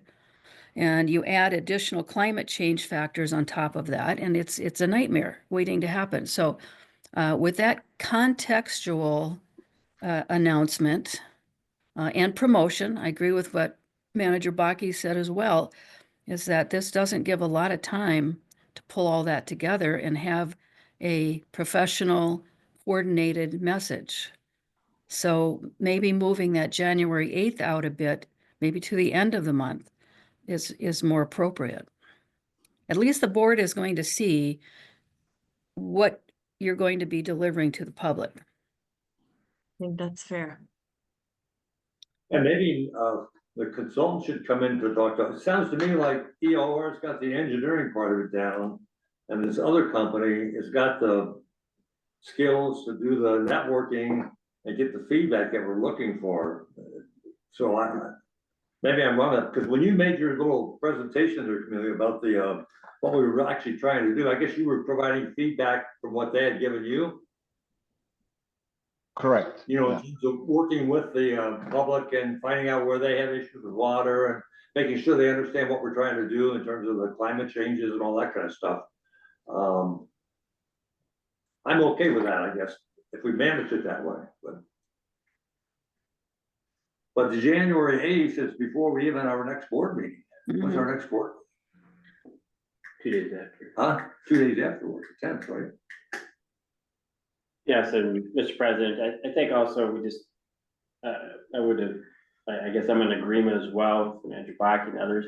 I think we set that date back in September with them, and then we ran into the issue of not having Okay. enough data from the Right, city, so right. the whole, the modeling has been pushed back substantially from the time that we were originally expecting. I think EOR was originally thinking we were to present it at the November meeting perhaps. So, so we have run into this crunch time, and I guess, right, kind of given the holidays, I have some more questions yet. One of the things that we talked about on Tuesday was, you know, I understand in the low floor elevation that the cities have a requirement for construction, and then, you know, do we look at some other theoretical scenarios? And I think this is what Manager Anderson is getting at, is at least giving them the information and saying, hey, you know, you may want to think about revisions to your own ordinance for construction. Right. Because, you know, you may be subject to some level of liability if you have this information and now do nothing with it. I thought the city was also doing some work on their own. They have a model that's not quite as sophisticated as ours, so it's gonna probably show some different results. Well, So we got that issue to deal with also. But I mean, if they come to the meeting initially, they'll see that probably, which will be good, because it gets us on the same path. But that's Forest Lake, but Wyoming doesn't want to have that done. So, No. but the water doesn't care, it's gonna flow Right, from right. the other, so. Well, actually, we should have spent all the time, hour and 45 minutes we spent approving things tonight on this, and approved everything else in 15 minutes. So we should talk about that in the future too, because we didn't have enough time to really give this justice. And that's why we got into these pretty quick jumps forward. But, so I think if we can postpone the meeting a little bit, and if we set the meeting expectations for the public and for us, I think it's gonna go much better. So we're already 15 minutes over time. We still got a few things to do, so I guess maybe you guys can work offline if you have to figure out what we have to do to get ready and set the timing on it, would be fine. If the board's okay with that, and we'll go from there then. Yeah, I make a motion to table this. Well, they can move it out and start extending, as Mike said, we got a little behind the 8 ball again on this, so. Yeah, Rather than try to force it through the, you know, the eye of the needle, so let's just go ahead and push it back and do what we have to do to make sure everybody's agreement and that we're not overstepping what we can deliver. and that's why you table things, Right. so that can happen. So my motion still stands. By table, you mean to not For have bo- the January 8th meeting? Well, yes.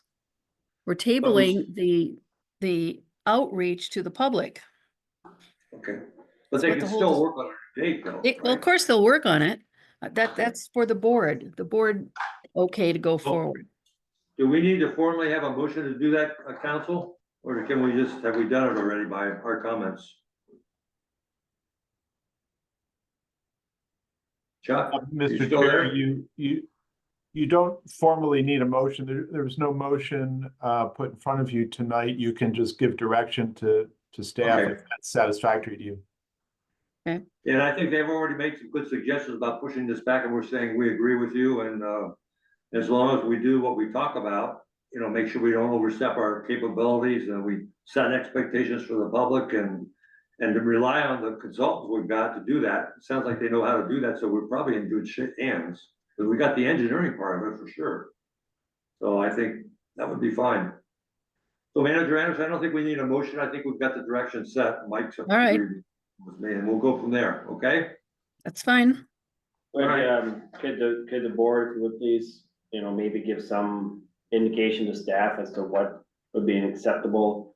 I mean, are we talking about pushing it back to the end of the month, Wednesday, the 29th? That'd be, and I guess, or maybe I just need to work with you, and kind of come back and give her a I proposal. think, well, somebody has to set the objectives for those two meetings we're gonna have. Okay, And what the expectations are. It certainly wasn't what I was looking for, because I would have said, so what?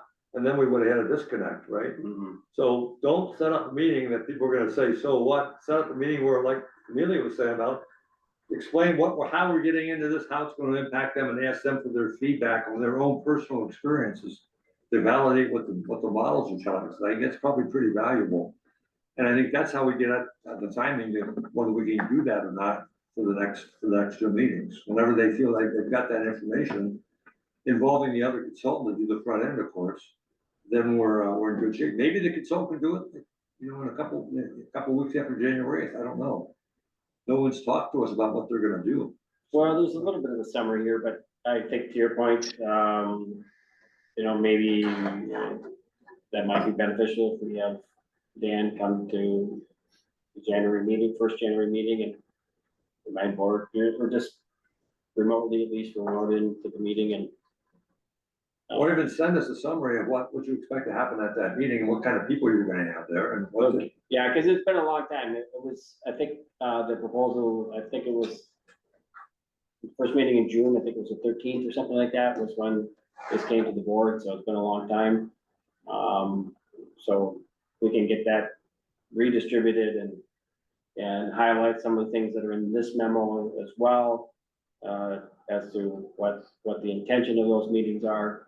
I think it's really, providing a little space between the presentation, the materials given to the board tonight, and given that level of comfort to the board as to what we're presenting, so people Right. aren't asking questions, and then, you're unsure of what the objectives are as well. That would not be a good position to be in.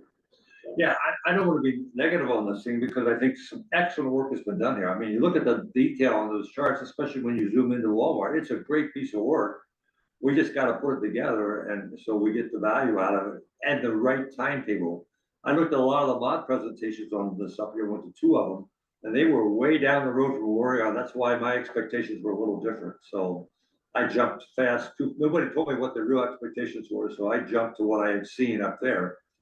And hopefully we would see it. This takes a lot of time to get there. So I understand that now. So I just want to be complimentary to the work that's been done. It's been very well done, and I think it's probably exceeds our expectations of the detail and everything else you can get out of it. So it's really great. I don't think any of the comments tonight had anything to do with the work that was done. No. It's in the Yes. presentation of the work, and Right. that the board understand what is going to be told to the public. We have an that was obligation to control make their sure that the expectations. message is correct, and that's not an unusual ask. So we need to slow this down a bit, time-wise, and make sure that we understand what our engineering firms and our experts are going to be telling the public, and if it's in alignment with what we expect. I would also ask that Zahn and Associates attend our next board meeting to provide us with the details of that workshop. Mm-hmm. On what they've done in the past and how they build confidence that we know what they know what they're doing in terms of working with the public. Absolutely. Because, you know, if you don't set expectations for people coming to the meeting, I mean, we had experience with this when we tried to buy the Willow Point over there, you know, that we just got blindsided because we got in too early. and we're prepared, so we don't wanna, we can't do that again in public, is all I'm saying. We've been through it once, and we just can't have another one of those situations, so. And that's the point, and it that's has the nothing point to of do it. with that. That was our issue, but, Yep. we've been through it, and nobody wants to get burned twice, so. Okay, so I think we're squared away, so let's, if we okay, we move along then, and thanks again for the good presentation and the good work. It's a shame we couldn't spend more time on it, but. Thank you very much. Thanks. All right, so moving on then to, administrative report. Mr. President, managers, just a couple things. I attended the Bowser board meeting this morning and very pleased to announce that the 2 grant requests that we submitted last August were both approved. One was the accelerated grant for the Comfort Lake area, $116,000. And the big one was the $1.499 million one for the Heath Avenue iron handstand filter. That was also approved. So, Great. so we're looking good on those. Also, just I've long been in contact with editors of the No-Till Farmer publication, and have continued to do so. And somebody reached out to me just this week about speaking at their national conference as a fill-in for something else. And so we've discussed that, and I'm planning to attend. That'll be the first full week of January. Good. Be good exposure for you and for us, so that's great. Anything else, Mike? No, nothing. I think they're really good conference at Minnesota Watershed Districts. It was a different venue, and those that attended were, I don't know, it was kind of some good and bad elements of it, but it was fine. It was good. So, nice. Well, now that we're all familiar with it, it won't be as bad next time. Right, yeah. Hopefully they keep enough food on hand. Okay, any comments or questions for Mike? Okay, then moving on to EOR. Sure. Mr. President, managers, we would like to thank you for your selection of us for engineering services, and we're excited to continue to work with you. In addition to everything we already discussed, we are finalizing the feasibility for that Heath Avenue iron handstand filter, and that will be brought to you in January. And we would just like to wish everyone a happy holidays and a happy new year. Same to you, Ann, and EOR. Thank you so much. Okay, Smith Partners, Chuck. Mr. Chair, managers, I would just like to say that I greatly enjoyed Mr. Kinney's presentation at Minnesota Watersheds on Bone Lake. It was a nice combination of science and reflections on historical land use. I thought it worked really well. And otherwise, I just would add my own best wishes to everyone for the holidays and next year. Same to you, Mr. Holman. Thank you. Report of Treasurer, Manager Anderson. Well, there we are. It's right there in front of you. District income of $608,282.19. Interest of $3,628.74. Expenses of $181,483.74, of which $103,090.48 is in checks. We've got 78,000, almost 400 that is electronic. Tori's done a good job of moving over some of those routine expenses into the direct expense, so we have less checks to write. And then the bank transfer amount calculated by our accounting firm is $220,805 to transfer from savings into the checking account. So I will make a motion to accept the treasurer's report and approve the expenses and the bank transfer. And I'll second that motion. Are there any questions or comments for the treasurer? Okay, hearing none, now I'll ask Tori to do the roll call vote. Manager Anderson, Aye. Manager Baki, Aye. Manager Taves, Aye. President Schmaltz.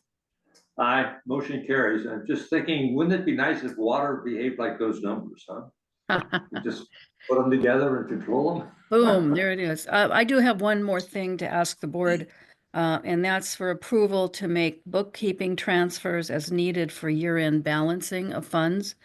Mostly this affects the general fund, so that we have a positive balance in the general fund. It's a bookkeeping issue. It's not something that transfers in the checking account. So we've been caught on that on the audits for the last several years, and working with Redpath and Emily and Mike, we can make sure that our books are balanced before it goes to the auditors. Is there a second to that motion? I will second that. Thank you, Manager Taves. Any other comments or questions? A quick question, Manager Anderson, is there a maximum dollar amount that we need to include in that, or is that not necessary? I'm not clear as to how much we're talking about here. It's not necessary, but it should be a positive balance and not a negative balance. So that's the objective. So if we have Understood. $100 or $500 in it, that would be acceptable. So can we include that in the motion, that not to exceed amount? If you'd like. Not to exceed, Wow. not to exceed $500. Okay, so the motion has been amended to not to exceed $500, and I second it, so I'll second it again. Any other comments or questions? Okay, hearing none, I'll ask Tori to do the roll call vote. Manager Anderson, Aye. Manager Baki, Aye. Manager Taves, Aye. President Schmaltz. Aye, so the motion carries. Any other comments? Oh, sorry. President Schmaltz is unable to come in to sign the checks tomorrow. Do we have another volunteer who's able to sign them? I can work it in. Awesome, thank you. Thanks, Tori. Yeah, What time thanks, you leave? Tori. What time would you like me there? You can come anytime during the day. Whatever works best for you. My times are pretty limited, so like I can be there at 8 o'clock. Yeah, I'll be there at 8 o'clock. Okay, let's do 8 o'clock. Awesome, see you then. Okay, good.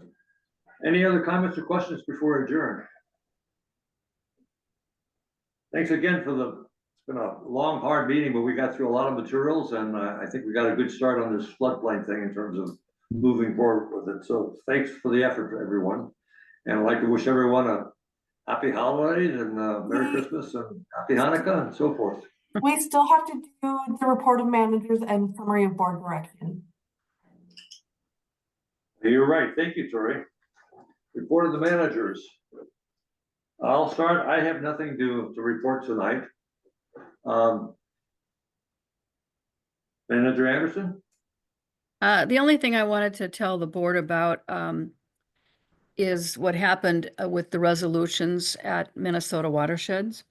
The board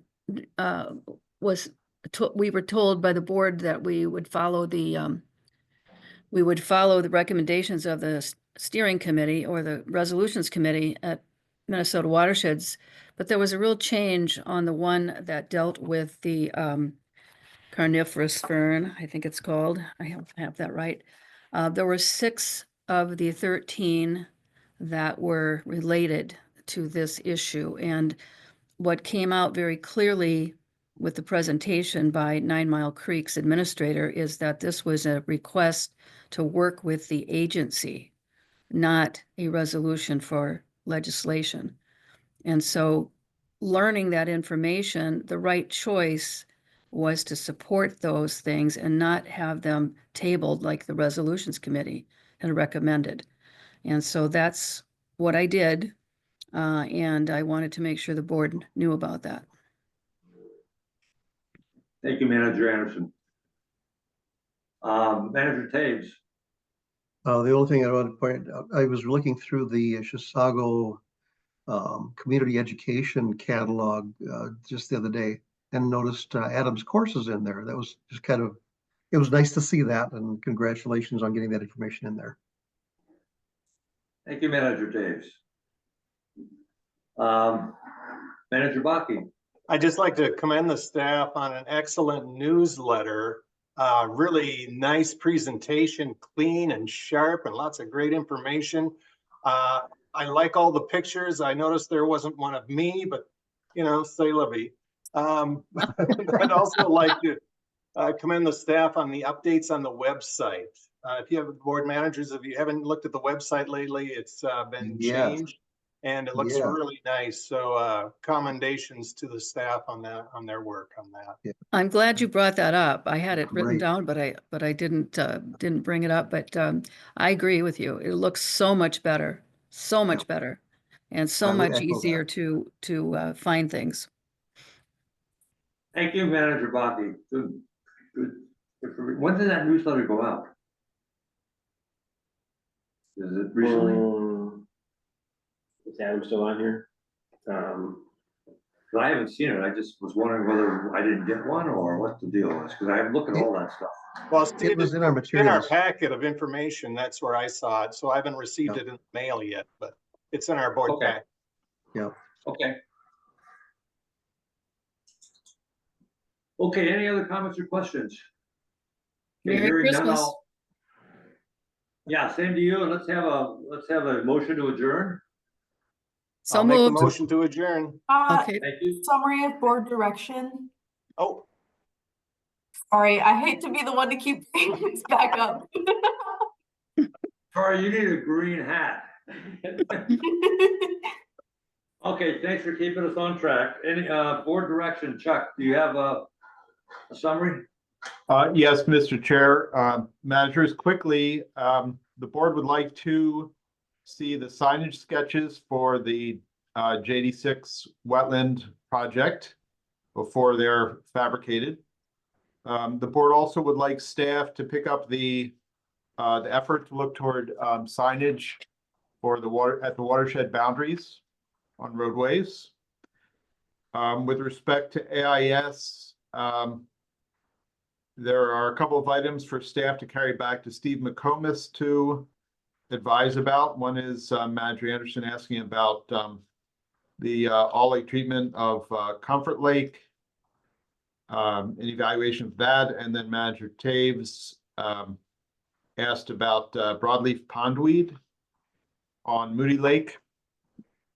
And then a number of things related to the floodplain vulnerability study that I would leave to EOR to address, but the bottom line is that the board consensus is to postpone the public workshop and have staff and consultants keep working, and then to have Zan attend the next workshop. Any additions to Council Holtman's summary? Okay, hearing none, that's good, then we're set. So now we'll have the motion again to adjourn. I'll make the motion to adjourn. Is that Thank you, okay, Ben. Cory? Yeah, second. and then also, Manager Anderson, second that motion. Tori, can you do the roll call vote? All right, Manager Anderson, Aye.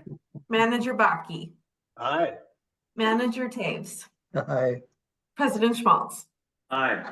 Motion adjourns. Everyone have a good holiday season. All right, Happy you too. holidays. Good night. Bye-bye. Mike, could